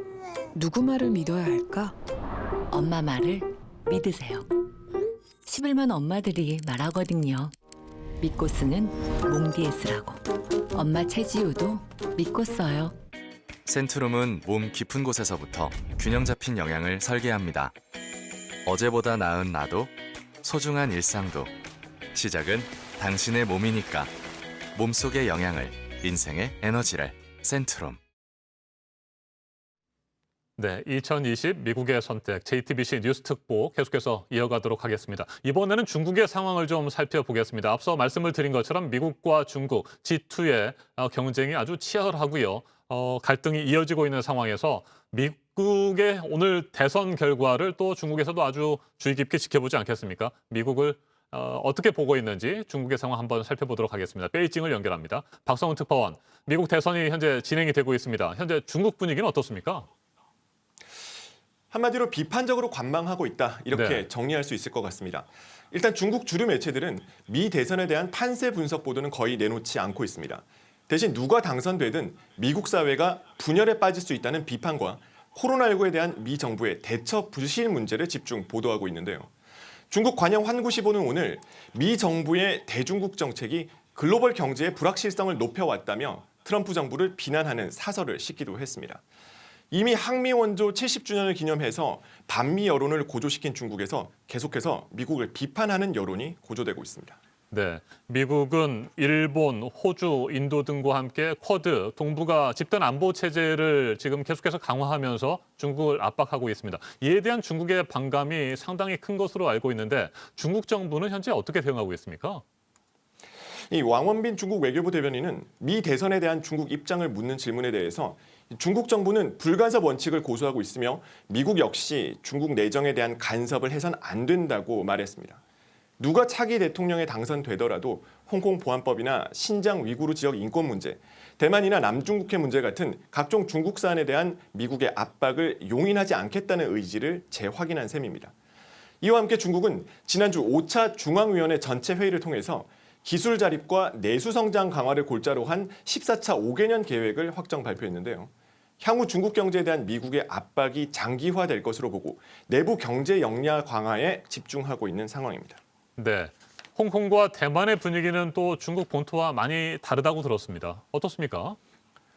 네, 지난 6월 30일이었죠. 이 보안법이 시행된 홍콩에서는 일부 시위 세력을 중심으로 트럼프 대통령 지지 분위기가 감지되기도 했는데요. 이 트럼프 행정부의 반중 강경 정책이 홍콩 자유화에 긍정적인 영향을 줄 수 있다고 보기 때문입니다. 대만 역시 최근 미국으로부터 무기를 대거 수입하는 등 미국과 협력을 강화하면서 공세에 나서고 있는데 이 차기 대통령 당선자의 대중국 정책에 촉각을 곤두세우고 있는 상황입니다. 네, 시진핑 주석이 오늘 밤에 기자회견을 할 예정이라는 소식도 들어왔는데 어떤 얘기들 할까요? 네, 오늘 한국 시간 오늘 밤 9시인데요. 이 상하이에서 열리는 국제 수입 무역 박람회에서 시진핑 주석이 화상으로 기조 연설을 할 예정입니다. 미 대선 이후 첫 공식 연설이다 보니 대선 결과와 관련된 언급이 나올 수 있다는 관측도 나오고 있습니다. 일방주의와 보호주의를 앞세운 미국을 비판하면서 동시에 다자적 경제 협력을 강조하는 방향이 될 것으로 보입니다. 지금까지 베이징에서 JTBC 박성훈입니다. 네, 중국의 분위기 살펴봤고요. 이번에는 일본의 상황 알아보도록 하겠습니다. 도쿄를 연결합니다. 윤서령 특파원, 일본은 이번 미국 대통령 선거 어떻게 보고 있습니까?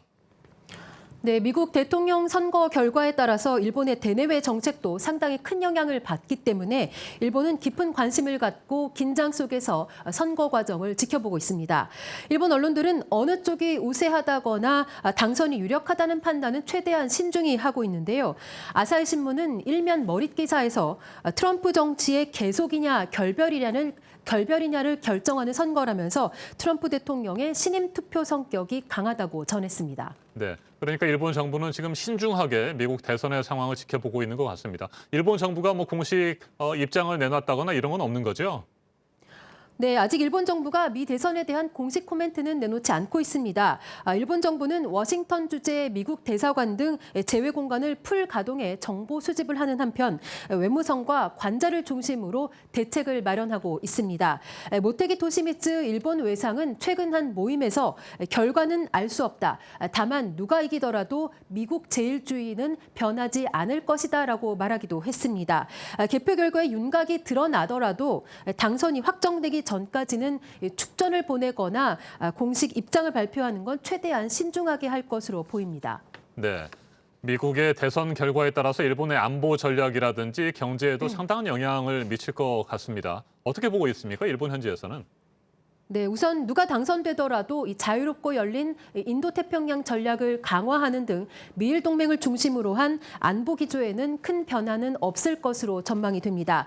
다만 트럼프 대통령은 주일미군 주둔 비용을 일본이 더 많이 부담을 해야 한다고 요구를 하고 있고 보호무역주의에 기반한 자동차 관세 인상 등도 요구하고 있기 때문에 경제적 부담에 대한 우려는 큰 상황입니다.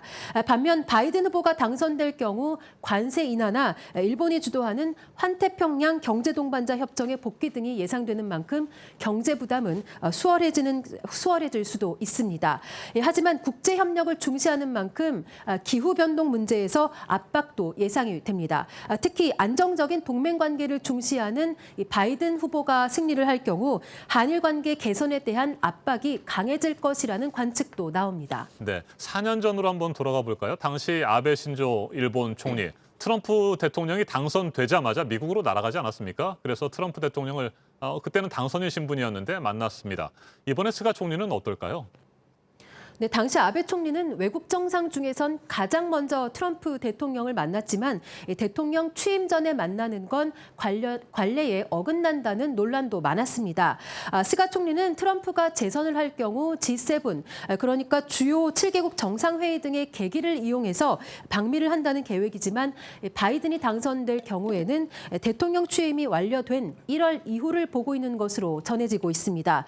이 한일 정상 중에 누구를 먼저 만나는지도 관심이 모아지는 대목인데요.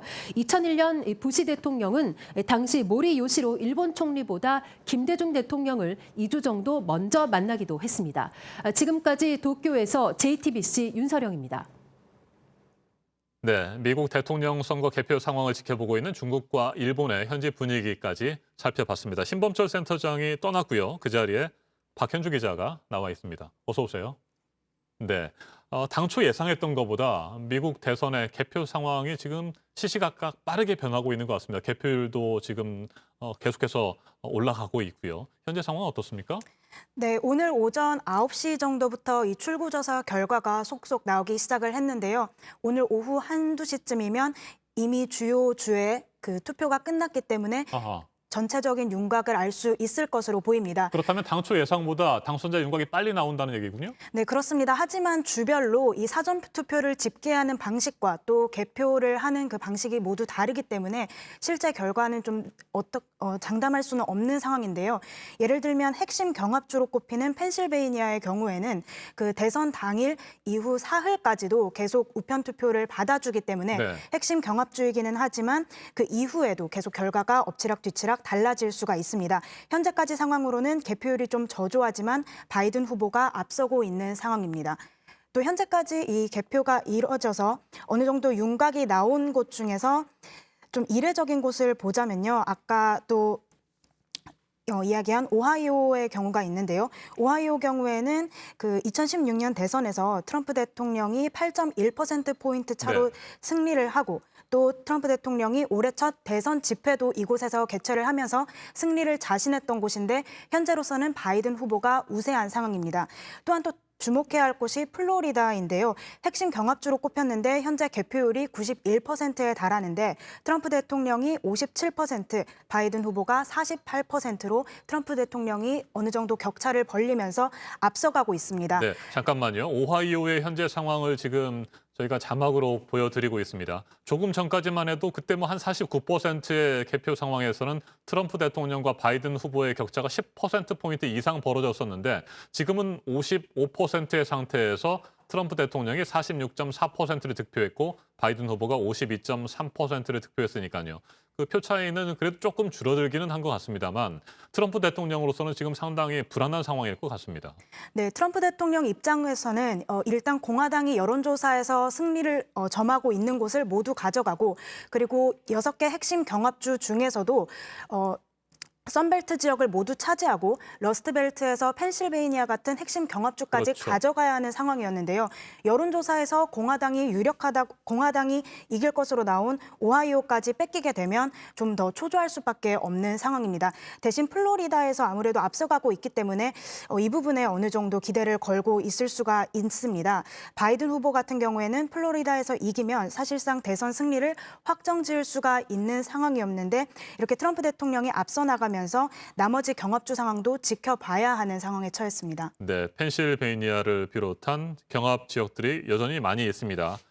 북동부 공업지대 러스트벨트, 미시간, 위스콘신, 펜실베이니아 세 군데 경합주가 있고요. 남부 선벨트에서는 노스캐롤라이나, 플로리다, 애리조나입니다. 플로리다가 29명으로 가장 많고 이번 대선 승부의 가장 초접전 지역으로 꼽혀왔었습니다. 플로리다 지역에서 또 어떤 결과가 나올지 계속해서 저희가 전해드리도록 하겠습니다. 김용현 교수님, 네네. 저희가 한반도 문제를 좀 짚어봤었는데 네네. 사실 또 하나 궁금한 것은 네. 저희가 뭐 중국이라든지 일본 못지않게 과연 네. 북한에서는 네네. 이번 미국 대선을 어떻게 보고 있을까 이 네. 부분 아니겠습니까? 어떻게 파악하고 계세요? 지금 이제 공식적으로 미국 대선에 대해서 노동신문에서는 특별한 보도가 없습니다. 조선중앙TV도 역시 마찬가지고요. 대체로 과거에도 그랬습니다. 미국 대선의 결과가 나오면 이제 거기에 대한 반응들이 있었고요. 네. 또 지금의 상황은 바이든, 트럼프 두 후보 중에 누가 될 수 있는가에 대해서 북한도 굉장한 지금 관심을 갖고는 있지만 실제 그것을 표현하지는 않고 있다 이렇게 봐야 되겠습니다. 지금 현재 노동신문을 거의 도배하고 있는 것은 80일 전투입니다. 8차 당대 내년 1월 초에 개최된 8차 당대를 앞두고 북한이 모든 지금 지표들을 만들어 놓고 있습니다. 예를 들어서 농업 부분이랄지 수해 복구 부분이랄지 또는 지금 보건의료 관련된 부분이랄지 이런 숫자 지표들을 놓고 있는데 거기에 대해서 어느 정도 지금 달성이 이루어지고 있는가 이게 지금 노동신문의 가장 중요한 그 기사거리다 이렇게 봐야 되겠습니다. 지금 80일 전투가 지금 한 달 정도 됐는데 네. 한 달 정도 진행된 80일 전투의 결과를 숫자를 지금 노동신문에서 계속 지금 보도를 하고 있고 그것이 어느 정도 지금 성과를 달성하고 있는지에 대해서 그런 보도가 중심이다 이렇게 봐야 되겠습니다. 그래서 지금 현재 북한의 그 미국 대선에 대한 것은 드러난 것은 거의 눈에 띄지 않고 다만 김정은 위원장 입장에서는 매우 지금 관심을 갖고 미국 대선의 결과를 보고 있을 것이다. 세계 어느 지도자보다도 김정은 위원장의 관심이 저는 더 높을 거라고 보고 있습니다. 왜냐하면 트럼프 대통령이 됐을 때 또 바이든 후보가 됐을 때 북한의 대미 정책이 변화할 수밖에 없는 그런 뚜렷한 그런 변화의 지점들이 있기 때문에 거기에 대해서 다양한 시나리오들을 북한은 준비하고 있을 것이고 또 여러 가지 사전에 바이든 후보가 됐을 경우에 어떠한 방식으로 미국과의 관계를 설정할 것인지 또 북미 관계 또는 한반도 비핵화 평화 체제 프로세스를 어떻게 끌고 갈 것인지 여기에 대해서 많은 부분 지금 아마 도상 훈련을 저는 북한이 하고 있다 그렇게 보고 있습니다. 알겠습니다. 북한 문제에 대해서 저희가 얘기를 하고 있는 사이에 새로운 속보가 좀 들어왔거든요. 오늘 오전에 또 국방부 쪽에서 여러 가지 얘기들이 좀 나왔었고 진돗개가 발령되는 상황이었습니다. 현재 어떻게 되고 있는지 저희가 국방부 취재 기자를 전화로 연결하도록 하겠습니다. 네, 우리 군이 지금 북한인으로 보이는 사람의 신병을 확보했다는 얘기인데 김민광 기자, 신병 확보가 이루어진 시간 정확히 언제쯤입니까? 네, 합동참모본부는 동부 지역 전방에서 감시 장비에 포착된 미상 민원 1명을 추적해 오전 9시 50분쯤 안전하게 신병을 확보했다고 밝혔습니다. 이어 이 인물은 북한 남성으로 남하 과정과 귀순 여부 등에 대해 관계기관에서 조사가 이루어질 예정이라고 밝혔습니다. 네, 이번 사건으로 동부전선에 경계 경보가 발령되기도 했었죠. 네, 그렇습니다. 군은 어제 오후 7시쯤 이 강원도 동부 지역 전방에서 신원 미상의 인물이 남쪽으로 접근하는 모습을 감시 장비를 통해 포착했습니다. 이 인물이 남쪽으로 내려올 가능성에 주목하면서도 만약의 사태에 대비해 대침투 경계 경보인 진돗개 2를 발령했습니다. 지금은 경계 경보를 해제하고 평시 상태를 뜻하는 진돗개 3을 유지 중입니다. 지금까지 국방부에서 전해드렸습니다. 네, 북한인으로 추정되는 사람이 우리 군에 현재 넘어와서 우리 군이 조사를 하고 있다는 그런 소식까지 저희가 전해드렸습니다. 김용현 교수님, 네네. 김정은 국무위원장의 입장에서는 네. 트럼프 대통령이 재임에 성공하고 네네. 그렇게 돼서 북한과 미국의 대화가 계속해서 이어지기를 바라고 있겠죠? 어떻게 보세요? 아마 내심 그렇게 생각을 하고 있을 것입니다. 겉으로 표현을 하고 있지는 않지만 트럼프, 김정은 두 지도자 간의 개인적인 우정 또는 개인적인 뭐 케미라고 해야 될까요? 그야말로 어떤 서로 간에 공감되는 분명히 있는 것 같습니다. 또 그동안 보면 두 지도자가 편지를 교환한달지 다양한 수단을 통해서 서로에 대한 호감 또 그 과정에서 두 차례의 정상회담, 한 번의 남북미 접촉 이런 것들을 진행을 시켰지 않습니까? 결국 김정은 위원장은 트럼프 대통령이 재집권하게 된다면 빠른 속도로 한반도 비핵화 평화체제 프로세스에서의 뭔가 진전을 이루어 보자 이런 생각을 할 거라고 보고 있습니다. 트럼프 대통령도 제가 볼 때는 임기 재선이 이루어진다면 임기 전반기에 성과를 거두려고 할 가능성이 높다. 네. 트럼프 대통령이 아마 임기 1기 때 가장 아쉬운 것 중에 하나는 노벨 평화상을 못한 것일 수도 있다라는 생각을 저는 가끔 하는데요. 트럼프 대통령 입장에서는 북미 관계에 있어서 비핵화 평화체제 프로세스에서 전기를 마련한 대통령, 그것이 중요한 또 자신의 목표이기도 하기 때문에 그 과정에서 아마 만약에 재선이 된다면 빠른 속도로 김정은 위원장과의 관계 설정을 다시 하면서 아마 지난번 하노이 북미 정상회담 이전으로 다시 돌아가서 북미 관계를 풀어가는 비핵화 평화체제 프로세스의 그 실타래를 풀어가는 그런 쪽으로 접근할 가능성이 높다. 그래서 아마 김정은 위원장은 상당히 그 트럼프 대통령의 재선을 기대할 것이고 다만 이제 그것을 표현할 수 없는 부분들은 만약에 바이든 후보가 대통령이 될 경우에 김정은 위원장은 또 새롭게 새 대통령과의 관계를 설정해야 되지 않겠습니까? 뭐 그런 차원에서는 지금은 뭐 정중동 특히 뭐 조용히 있는 입장입니다만 아무래도 미국의 대선 결과에 대해서 아마 모든 일정을 취소하고 아마 그 미국의 대선의 결과를 CNN을 시청하고 있을 가능성이 저는 높다고 봅니다. 네, 조 바이든 후보 역시 북한과 미국과의 대화를 뭐 거부하거나 뭐 하지 않겠다 이런 입장은 아니잖아요. 다만 그렇습니다. 북한이 적극적으로 비핵화 의지를 보여주고 그런 노력들을 가시적으로 보여줄 때 만날 수도 있다 뭐 이런 입장인데 조 바이든 후보가 대통령이 될 경우에는 대북 라인 그러니까 북한과의 대화를 네. 그동안 진행해왔던 대북 라인이 뭐 전면 다 교체가 되기 때문에 네, 거기에 그렇습니다. 걸리는 시간이 또 꽤 오래 되지 않겠습니까? 미국에서 대통령이 만약에 교체가 된다면 최소한 6개월, 네. 길게 보면 1년 정도의 그 인적인 구조의 변화 과정이 있습니다. 다시 말씀드리면 미국은 대통령이 되면 수만 개의 그 자리를 자기 사람으로 바꾸게 됩니다. 또 그 중에서도 한반도 비핵화 평화체제 프로세스를 이끌어갔던 트럼프 대통령 시절에 주요한 인사들이 전원 교체된다라고 봐도 무방합니다. 네. 그렇게 보면 사실상 북미 관계의 새로운 그 관계 설정은 최소한 6개월 정도는 거의 진행이 안 된다라고 봐야 되겠습니다. 그렇게 보면 김정은 위원장 입장에서는 아마 그 시간을 기다릴 수도 있겠지만 뭔가 새로운 바이든 정부와의 관계 설정을 위해서 두 가지 경로를 준비할 가능성도 네. 있습니다. 하나는 대화를 위해서 좀 더 미국과의 그 분위기를 맞춰가는 트럼프 대통령 임기 중반에 북한이 펼쳤던 그런 쪽으로 갈 가능성도 있겠고, 또 한편으로는 뭐 이건 또 극단적인 경우의 수이기도 합니다만 강력한 어떤 도발 또는 무력 시위를 통해서 그 바이든 대통령의 관심을 끌어내는 이런 쪽으로 갈 가능성도 있다.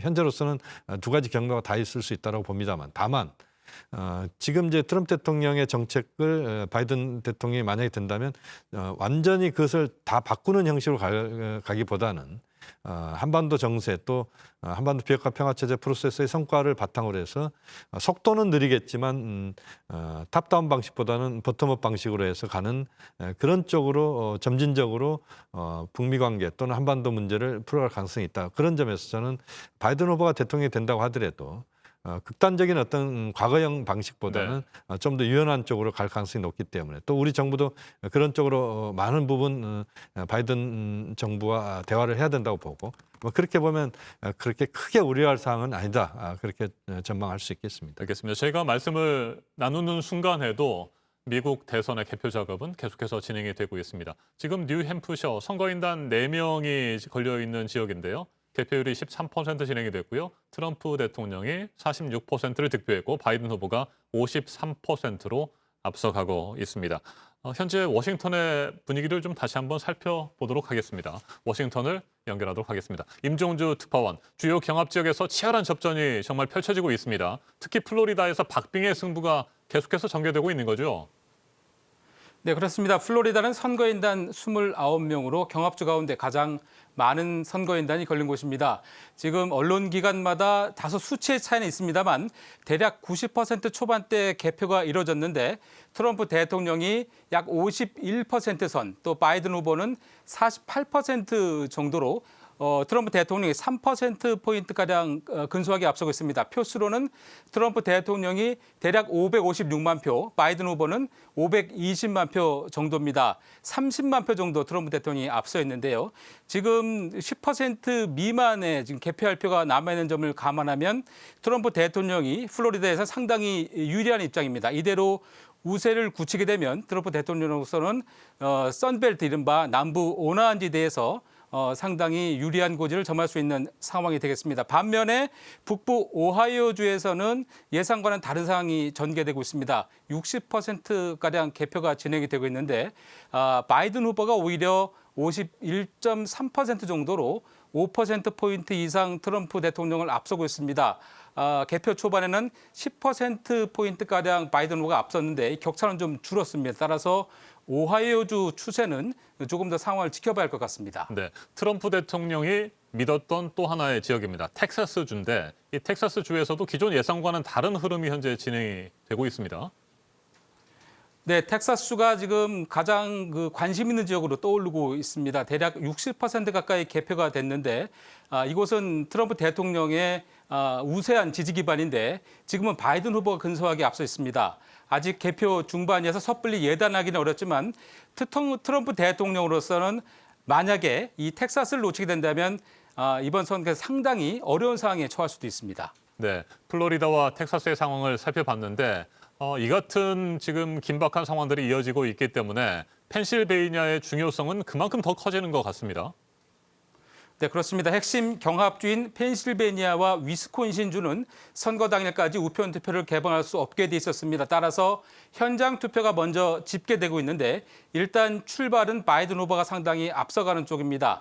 당초 현장 투표는 트럼프 대통령이 우세할 것으로 예상이 돼서 펜실베니아는 트럼프 대통령이 초반에 앞서갈 것으로 전망이 됐는데 막상 뚜껑을 열어보니까 바이든 후보가 오히려 더 선전을 하는 모습으로 나타나고 있습니다.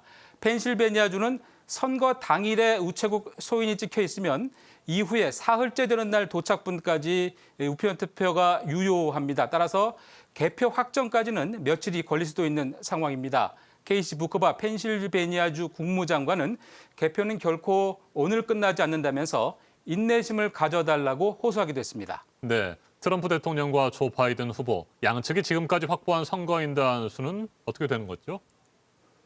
네, 이 역시 그 집계 기간마다 다소 차이가 있습니다만 대략 트럼프 대통령이 90명 선, 또 바이든 후보는 120명 가까이 선거인단을 확보한 것으로 네. 되어 있습니다.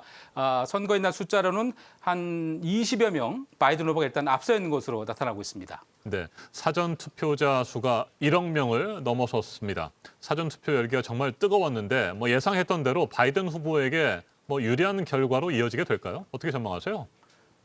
네, 일단 지금까지 나타나고 있는 개표 상황으로는 그렇게 볼 수 있겠습니다. 이번 대선 사전투표 참여자는 조기 현장 투표 3,600만 명, 또 우편 투표 6,500만 명, 합해서 1억 100만 명입니다. 4년 전 전체 투표자의 70%가 넘는 수치입니다. 미국은 투표 현장에서 유권자 등록을 할 수도 있기 때문에 정확한 유권자 숫자는 아직 파악이 안 되지만 이번 대선에 참여할 것으로 예상되는 1억 5천만 명의 3분의 2를 넘길 것으로 보입니다. 사전 투표자의 45%는 민주당 지지자로 나타나고 있어서 일단 바이든 후보에게 그 점이 다소 유리하게 작용하고 있는 것으로 보입니다. 지금까지 워싱턴에서 JTBC 임종주입니다. 네. 이처럼 지역별로 치열한 접전이 이어지고 있지만 트럼프 대통령과 민주당 조 바이든 후보 여전히 서로의 자신이 승리를 할 것이다 이렇게 자신을 하고 있는 것 같습니다. 백악관 앞에는 시간이 흐를수록 계속해서 많은 사람들이 몰리고 있고요. 그동안에 대선 결과가 어떻게 나오든지 소요 사태라든지 폭력 사태가 발생할 가능성이 있다 이런 예상들이 나왔었기 때문에 바짝 긴장을 하고 있는데 현재 백악관의 분위기는 어떤지 좀 다시 한번 살펴보도록 하겠습니다. 홍희정 특파원, 시간이 좀 지났는데 지금은 어때요? 네, 지금도 여전히 백악관 앞은 전 세계 각국의 많은 취재진들이 몰린 가운데 긴장된 분위기가 이어지고 있습니다. 제 뒤로 보이는 곳이 백악관 정문인데요. 수백여 명 사람들이 지금 이 앞에 거리를 꽉 채우고 있고요. 트럼프, 바이든 양쪽 지지자들이 모두 골고루 지금 모여 있는 상황입니다. 여기 거리가 흑인 목숨도 소중하다라는 의미의 블랙 라이브즈 매터라는 길인데요. 그런 만큼 흑인 인종차별 반대 시위가 곳곳에서 계속 이뤄지고 있습니다. 네, 음악 소리도 들리는 것이 현재로서는 축제 분위기 그런 비슷한 분위기인 것 같고 아주 격렬하거나 위험한 상황은 아닌 것 같습니다. 이런 지금 상황이 계속해서 몇 시간째 이어지는 것이 맞는 거죠? 네, 사실은 계속 평화적인 시위가 이루어지고 있었는데 조금 전 한 10여 분 전쯤 바로 옆에서 서로가 시비가 붙어서 주먹 다짐이 일어나는 등 폭력 상황이 잠시 연출되기도 했지만 네, 지금은 다시 정리가 잘 되어 있는 상황이고 전반적으로 평화로운 분위기가 이어지고 있습니다. 지금 누가 당선이 돼도 소요 사태가 있을 것으로 지금 당국은 예상을 하고 있다고 하는데요. 워싱턴 DC와 일부 주는 소요 사태에 대비해서 이미 주 방위군이 대기하고 있는 상태입니다. 네, 트럼프 대통령은 계속해서 백악관에서 현재 개표 상황을 지켜보고 있는 겁니까? 네, 트럼프 대통령은 오늘 밤 백악관에서 개표 상황을 지켜볼 예정입니다. 이에 앞서 오늘 오전 버지니아에 있는 선거 캠프를 찾았는데요. 반드시 승리할 수 있다는 자신감을 보였습니다. CNN은 백악관 대선 파티에 250명이 참석할 계획이라고 전했습니다. 네, 아직까지는 트럼프 대통령이 언제쯤 입장을 발표할 것이다 이런 얘기는 없는 거죠? 네, 그렇습니다. 트럼프 대통령은 대선 당일 밤 연설 계획에 대한 질문에 패배 승복 선언 혹은 승리 수락 선언을 아직 생각하고 있지 않다면서 내겐 이기는 건 쉽고 지는 건 결코 쉽지 않다고 말했습니다. 네. 조 바이든 후보는 여전히 델러웨어에 머물고 있습니까? 네, 바이든 후보는 뚜렷한 결과가 나오지 않는다면 승리 선언을 하지 않고 다음 날까지 개표 결과를 기다리겠다는 입장을 밝혔습니다. 현재 말씀하신 대로 델라웨어에 지금 있는데요. 이 기자들과 만나서 지금은 돌아가는 게 너무 많다면서 만약 오늘 밤 뭔가 결과가 나와서 말할 게 있다면 얘기할 것이라고 말했습니다. 그리고 그렇지 않다면 나는 내일 표가 집계될 때까지 기다릴 것이라고도 덧붙였습니다. 또 경쟁자인 트럼프 대통령이 확실한 결과가 나오기 전에 조기 승리를 선언할 경우에는 그가 뭐라고 말하는지, 어떻게 말하는지에 따라 다르다고 말을 아꼈습니다. 바이든 후보는 오늘 밤에 자택에 있는 델라웨어 월밍턴의 체이스 센터에서 개표 상황을 지켜볼 예정입니다. 네, 미국의 첫 번째 흑인 여성 부통령 후보로 관심을 모으고 있습니다. 카멀라 해리스. 카멀라 해리스도 현재 조 바이든 후보와 같이 있으면서 어떤 입장을 발표하게 된다면 그 자리에 함께할 가능성이 높겠군요.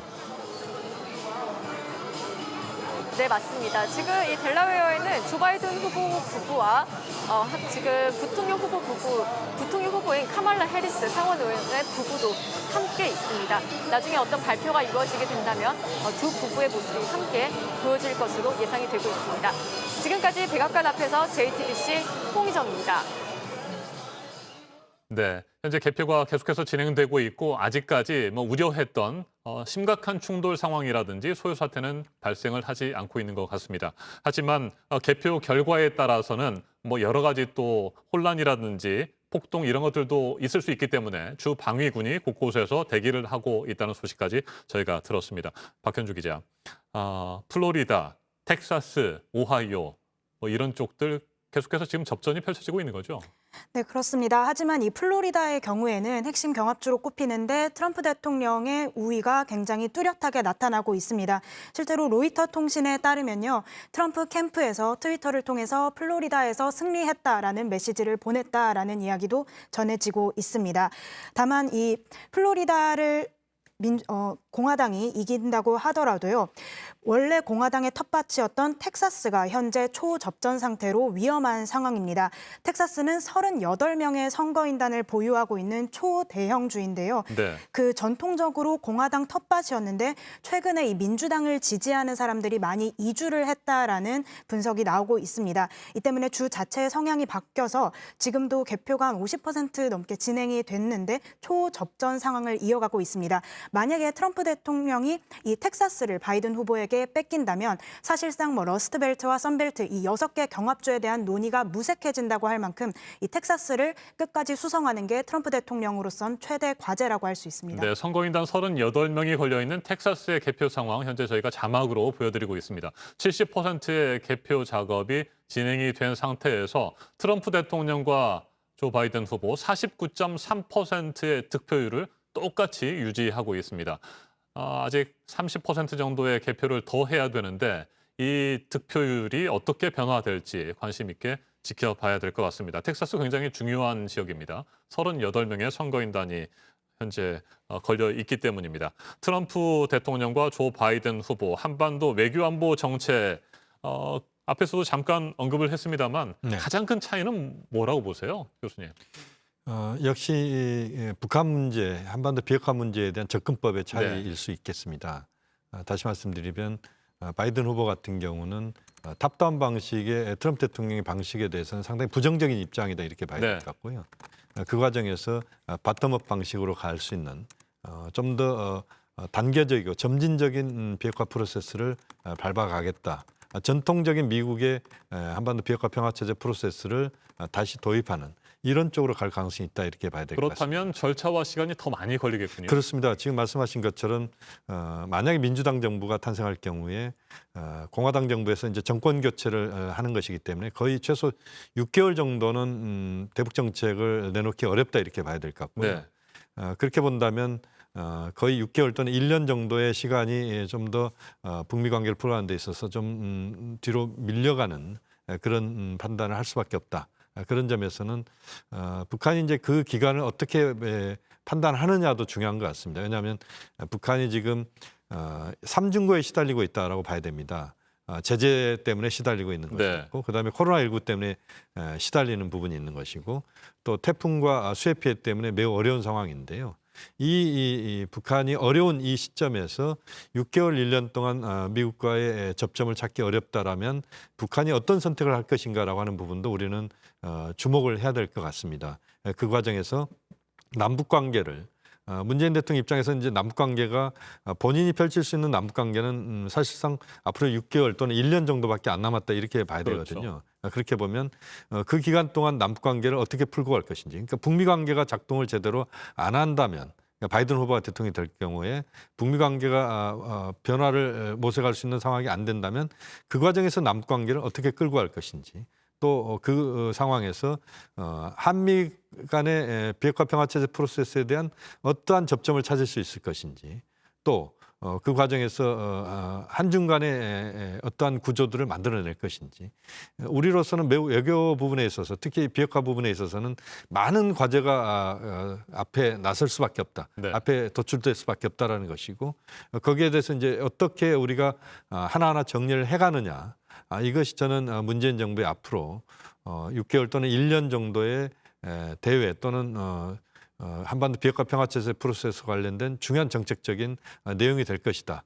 만약에 트럼프 대통령이 재선하게 된다면 상황은 달라집니다만, 지금 현재 흐름으로 보면 바이든 후보의 가능성이 조금 높다라고 본다면, 그런 차원에서 보면 우리 정부로서는 많은 도전이 우리 정부 앞에 나올 수밖에 없다. 그 부분을 또 우리가 주목을 할 수밖에 없겠습니다. 네, 그러니까 문재인 정부로서는 조 바이든 후보가 대통령에 당선될 경우에 마음이 더 조급해질 수밖에 없는 상황인 것 같습니다. 그렇습니다. 이제 네. 그 과정에서 남북 관계를 어떻게 북미 관계가 제대로 구축이 안 되는 속에서, 그러니까 북미 관계라고 하는 자동차의 앞바퀴가 있다라면 남북 관계가 자동차의 뒷바퀴고, 앞바퀴가 제대로 굴러가면서 뒷바퀴가 그것을 견인해가고 서로 상호작용을 하는 것이 트럼프 일기 때 남북 관계, 북미 관계 모습이었거든, 그렇게 봐야 되거든요. 그렇게 보면 현재로서는 이제 바이든 후보가 대통령이 된다면 북미 관계라고 하는 앞바퀴가 안 움직이는 상황에서 뒷바퀴를, 남북 관계를 어떻게 앞으로 끌고 갈 것인지, 또는 어떤 식으로 남북 관계를 풀어갈 것인지에 대한 여러 가지 고민들을 우리 정부로서는 할 수밖에 없다. 이것은 또 우리 정부에게 주어진 상당히 무거운 과제가 될 가능성도 있다고 네, 봅니다. 그러니까 북미 관계가 계속해서 진전을 보이지 못할 경우에는 네네. 우리 정부로서는 그렇다고 해서 가만히 있을 수는 없고, 그렇습니다. 남과 북 독자적으로 관계 개선을 추진하고 네네. 교류라든지 협력 작업을 진행할 수밖에 없는 상황이 되는 거죠. 그렇습니다. 말씀하신 것처럼 남북 간이 할 수 있는 요소들을 이제 찾는 것입니다. 지금 이제 강경화 장관이나 이인영 장관이 미국을 방문하겠다는 이야기를 하고 있는데요. 그 과정에서도 남관계의 독자적인 영역들을 어떻게 찾아갈 것인지, 예를 들면 남북 간의 예방 협력, 보건 협력들을 어떻게 할 것인지가 매우 중요할 것 같습니다. 네, 알겠습니다. 이번에는 사실상 미국 대선 결과를 결정지을 가능성이 큰 핵심 경합주들의 상황 다시 한번 살펴드리도록 하겠습니다. 노스캐롤라이나의 정광현 기자가 나가 있습니다. 정 기자, 노스캐롤라이나주 투표 마감 직후에 개표율이 80%를 넘어섰습니다. 바이든 후보가 계속해서 앞서고 있습니까? 네, 현재 개표가 80% 진행된 상황인데요. 바이든 후보가 50.3%, 트럼프 대통령이 48.5% 득표한 걸로 집계되고 있습니다. 바이든 후보가 1.8%포인트 앞서고 있는 결과입니다. 노스캐롤라이나는 대선 직전에 실시된 여론조사에서도 지지율 격차가 오차 범위 내에 있는 초박빙 지역으로 조사가 됐는데요. 실제로 개표 상황도 트럼프 대통령이 격차를 점점 좁혀가면서 초경합 상황으로 흘러가고 있습니다. 네, 바이든 후보가 근소하게나마 앞서가고 있는데 트럼프 대통령이 그렇다면 막판 역전을 할 수도 있습니까? 네, 현재 공표되고 있는 개표 결과는 상당 부분이 사전투표 결과가 반영된 결과입니다. 네. 노스캐롤라이나 주는 사전투표에만 460만 명, 전체의 약 63%가 참여했는데요. 사전투표의 경우 민주당 지지자들의 참여율이 높은 편이어서 지금까지 나온 개표 결과에선 바이든 후보가 트럼프 대통령을 다소 소폭 앞서는 결과가 나오는 것일 수도 있습니다. 현지에서는 푸른 신기루다 이렇게 부르기도 하는 현상인데요. 사전투표 결과가 개표될 때는 민주당 바이든 후보가 앞서가지만 현장 투표 결과가 반영될수록 그 격차가 줄어들고 경우에 따라서는 역전도 가능하다는 게 공화당 측의 주장입니다. 실제로 개표가 진행될수록 두 후보의 격차는 줄어들고 있습니다. 네, 그렇다면 노스캐롤라이나 주에서는 확실히 언제쯤 승부가 판가름 날 것으로 보고 있습니까? 네, 현지 시간으로 오늘 자정, 또 한국 시간으로는 오늘 오후 2시쯤이면 노스캐롤라이나에서 누가 승리했는지 가늠은 해볼 수 있을 것 같습니다. 노스캐롤라이나 선거위원회는 선거 당일인 오늘 밤 자정까지 전체 투표의 약 97%가 개표 완료될 수 있다고 밝혔습니다. 그러니까 상당수 개표가 마무리가 되는 셈인데요. 트럼프 대통령이나 바이든 후보 어느 쪽이든 유의미한 격차로 앞선다면 사실상 최종 승자가 결정될 수도 있습니다. 다만 이 두 후보가 지금처럼 이 초경합 상황으로 간다면 남아있는 3%가 결정적인 변수가 될 수 있습니다. 지난 대선 때는 트럼프 대통령이 클린턴 후보에게 3.7%포인트 앞서면서 노스캐롤라이나에서 승리했습니다. 3%면 충분히 결과를 뒤집을 수도 있는 수치입니다. 네, 개표 작업이 상당히 빠르게 진행되고 있는데 노스캐롤라이나 같은 경우에는 우편 투표를 12일까지 받는 거잖아요. 그러니까 12일까지 들어오는 우편 투표에 대해서는 개표 작업을 계속해서 진행하게 되는데 그러면 그 작업이 다 끝나야지 투표 절차가 마무리되겠군요. 그렇습니다. 노스캐롤라이나는 앞으로 9일 더, 그러니까 오는 12일까지 우편 투표를 접수합니다. 그래서 이 기간 역시 변수가 될 수 있습니다. 오늘 자정까지 97%가 개표가 되면 나머지 3%는 대부분 아직 회수가 안 된 우편 투표라고 할 수 있습니다. 11월 12일 그 이후에 최종 집계 결과가 나오게 되는 겁니다. 우편 투표는 민주당 지지자들이 많이 참여하는 편이어서 이 초경합 상황으로 간다면 바이든 후보가 다소 유리할 거다, 이런 분석도 나오고 있습니다. 지금까지 미국 노스캐롤라이나 캐리에서 JTBC 정강현입니다. 네, 이번에는 다시 미국 서부 쪽으로 가보도록 하겠습니다. 서부에는 이번 선거에 6개 주요 경합주들 가운데 하나인 남서부 애리조나주가 포함되어 있습니다. 미국의 50개 주 가운데 가장 많은 55명의 선거인단이 걸려있는 캘리포니아주도 있습니다. 백종훈 기자 역시 전화로 연결되어 있습니다. 백 기자, 애리조나주 네. 어떤 후보가 현재 앞서가고 있습니까? 예, 지금 현지 시간 저녁 7시까지 투표가 가능하기 때문에 지금 확인되는 확정된 결과까지는 아직 나오지 않고 있습니다. 미국 MBC의 최근 여론조사에서 애리조나는 바이든 후보와 트럼프 대통령이 각각 48%의 지지율로 막상 낙하의 지지를 받는 것으로 전해져 있습니다. 좀 전에도 애리조나 주지사 트위터 등을 통해서 꼭 투표해달라 이렇게 독려를 하기도 했습니다. 네, 캘리포니아주, 샌프란시스코 이들 지역의 분위기는 어떤지도 궁금해요.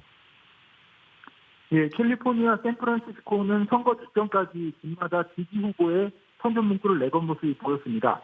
자동차에도 지지 후보를 붙일 정도로 선거 열기가 굉장히 뜨거웠는데요. 오늘 샌프란시스코 등의 선거는 순조롭게 진행되는 걸로 전해지고 있습니다.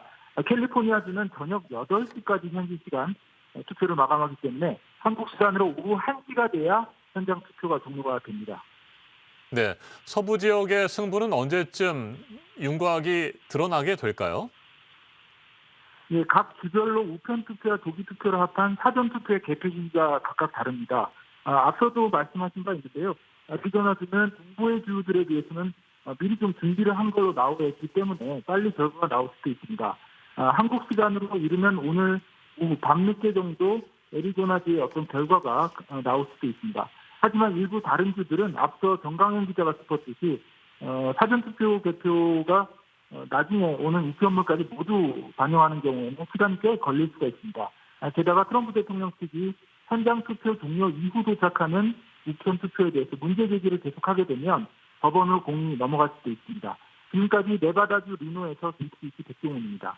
네, 미국의 서부 상황까지 살펴드렸습니다. 미국의 대통령 선거는 사실상 간접 선거입니다. 그래서 전체적으로 어떤 후보가 어느 정도의 득표를 했는지 이 득표수가 중요한 것이 아니고 몇 명의 선거인단을 확보했는지 이게 제일 중요하지 않겠습니까? 전체 선거인단 538명이고 과반을 차지해야 당선이 확실시되고 확정이 되는 것이기 때문에 최소 270명을 확보해야 되잖아요.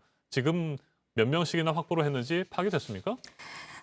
네, 아직까지는 이 서부 지역만 윤곽이 네. 동부 지역이 먼저 윤곽이 나오고 그리고 서부 지역은 오늘 오후가 돼야지 좀 윤곽이 드러날 것으로 보이는데요. 현지 언론에 따르면 바이든 후보가 119명, 트럼프 대통령이 92명 정도 확보를 한 것으로 나옵니다. 하지만 결과는 끝까지 지켜봐야 할 것 같고요. 바이든 후보가 119명, 그리고 예. 트럼프 대통령이 92명입니다. 네, 그러니까 뭐 그렇습니다. 전체적으로 한 27명 정도의 차이가 나는군요. 네, 그렇습니다. 그래서 동부뿐 아니라 오전 11시가 이제 우리 시간으로 오전 11시가 넘어가서 뭐 정오 정도가 되면 미 중부 서부 결과가 나올 것으로 보이는데요. 아까 앵커께서 말하셨듯이 그 미국의 선거는 간접 선거입니다. 따라서 어제부터 진행이 되고 있는 건 일반 유권자 선거이고 실제 선거인단이 그 대통령에게 표를 던지는 건 다음 달 14일에 예정이 되어 있습니다. 하지만 지금까지 우리 살펴봤듯이 경합지에서 굉장히 초박빙 양상이 진행이 되고 있고 또 이례적으로 높은 우편 투표율 그리고 사전 투표가 1억 명이 넘었기 때문에 다음 달 14일까지 실제로 결과가 나오지 않을 거다라는 우려도 나오고 있습니다. 오늘 그 상하원 의원 선거도 미국에서 대선과 함께 진행이 되고 있는데요. 만약에 이 선거인단 270명 과반을 확보하는 후보가 다음 달 14일까지 나오지 못할 경우에는 하원에서 대통령을 선출하게 됩니다. 지금 하원에서 민주당이 앞서고 있는데 따라서 이 부분 결과도 좀 지켜봐야 할 것 같습니다. 네, 텍사스의 상황도 굉장히 중요합니다. 트럼프 대통령, 공화당이 계속해서 전통적으로 우세를 보였던 지역이었는데 트럼프 대통령이 그동안에 계속 뒤처지다가 지금 다시 역전을 했습니다. 현재 74%의 개표가 진행된 텍사스입니다.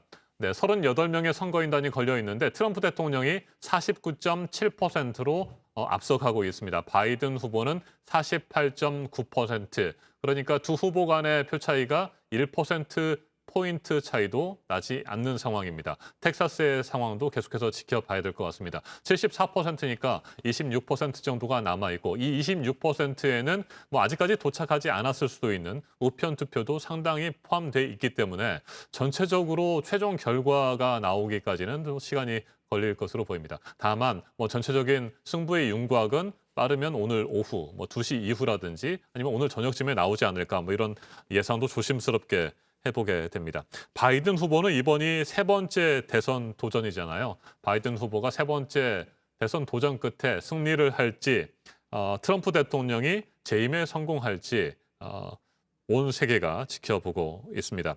제46대 미국 대통령이 되는 겁니다. 현재 상황에서 뭐 예측하기는 여전히 어려운 것 같습니다. 그렇습니다. 네. 지금 뭐 말씀하신 것처럼 그 텍사스가 트럼프 대통령이 조금 앞서는 쪽으로 가고 또 플로리다가 어쨌든 트럼프 대통령이 거의 확정적인 것 같습니다. 그렇게 보면 지금 그 트럼프 대통령도 희망을 버리지 못하는 희망을 여전히 갖고 있는 상황이다라고 봐야 될 것 같고요. 역시 이제 전통적으로 지금 경합주 몇 개의 경합주들이 있습니다만 지금 동북부의 경합주와 남측의 선벨트 이것이 어떻게 판단을 그 유권자들이 했느냐에 따라서 정리가 될 것 같습니다. 현재로서는 뭐 정확하게 이 박빙의 상황들을 어느 한쪽으로 정리하기는 좀 어려운 상황이기 때문에 아마 전 세계인들도 뭐 여기에 주목할 것이고 김정은 위원장도 아마 손에 땀을 쥐는 그런 상황에서 아마 미국 언론을 아마 시청하고 있을 거라고 보고 있는데요. 전체적으로 제가 볼 때는 미국 대선의 결과가 어떻게 나오느냐에 따라서 미중 관계 또 그 한미 관계, 북미 관계 전반적인 한반도를 중심으로 한 여러 가지 관계망들의 변화가 불가피하다. 뭐 이런 점에서는 매우 중요한 지금 선거 국면에서 우리도 이 상황들을 주시하고 있다.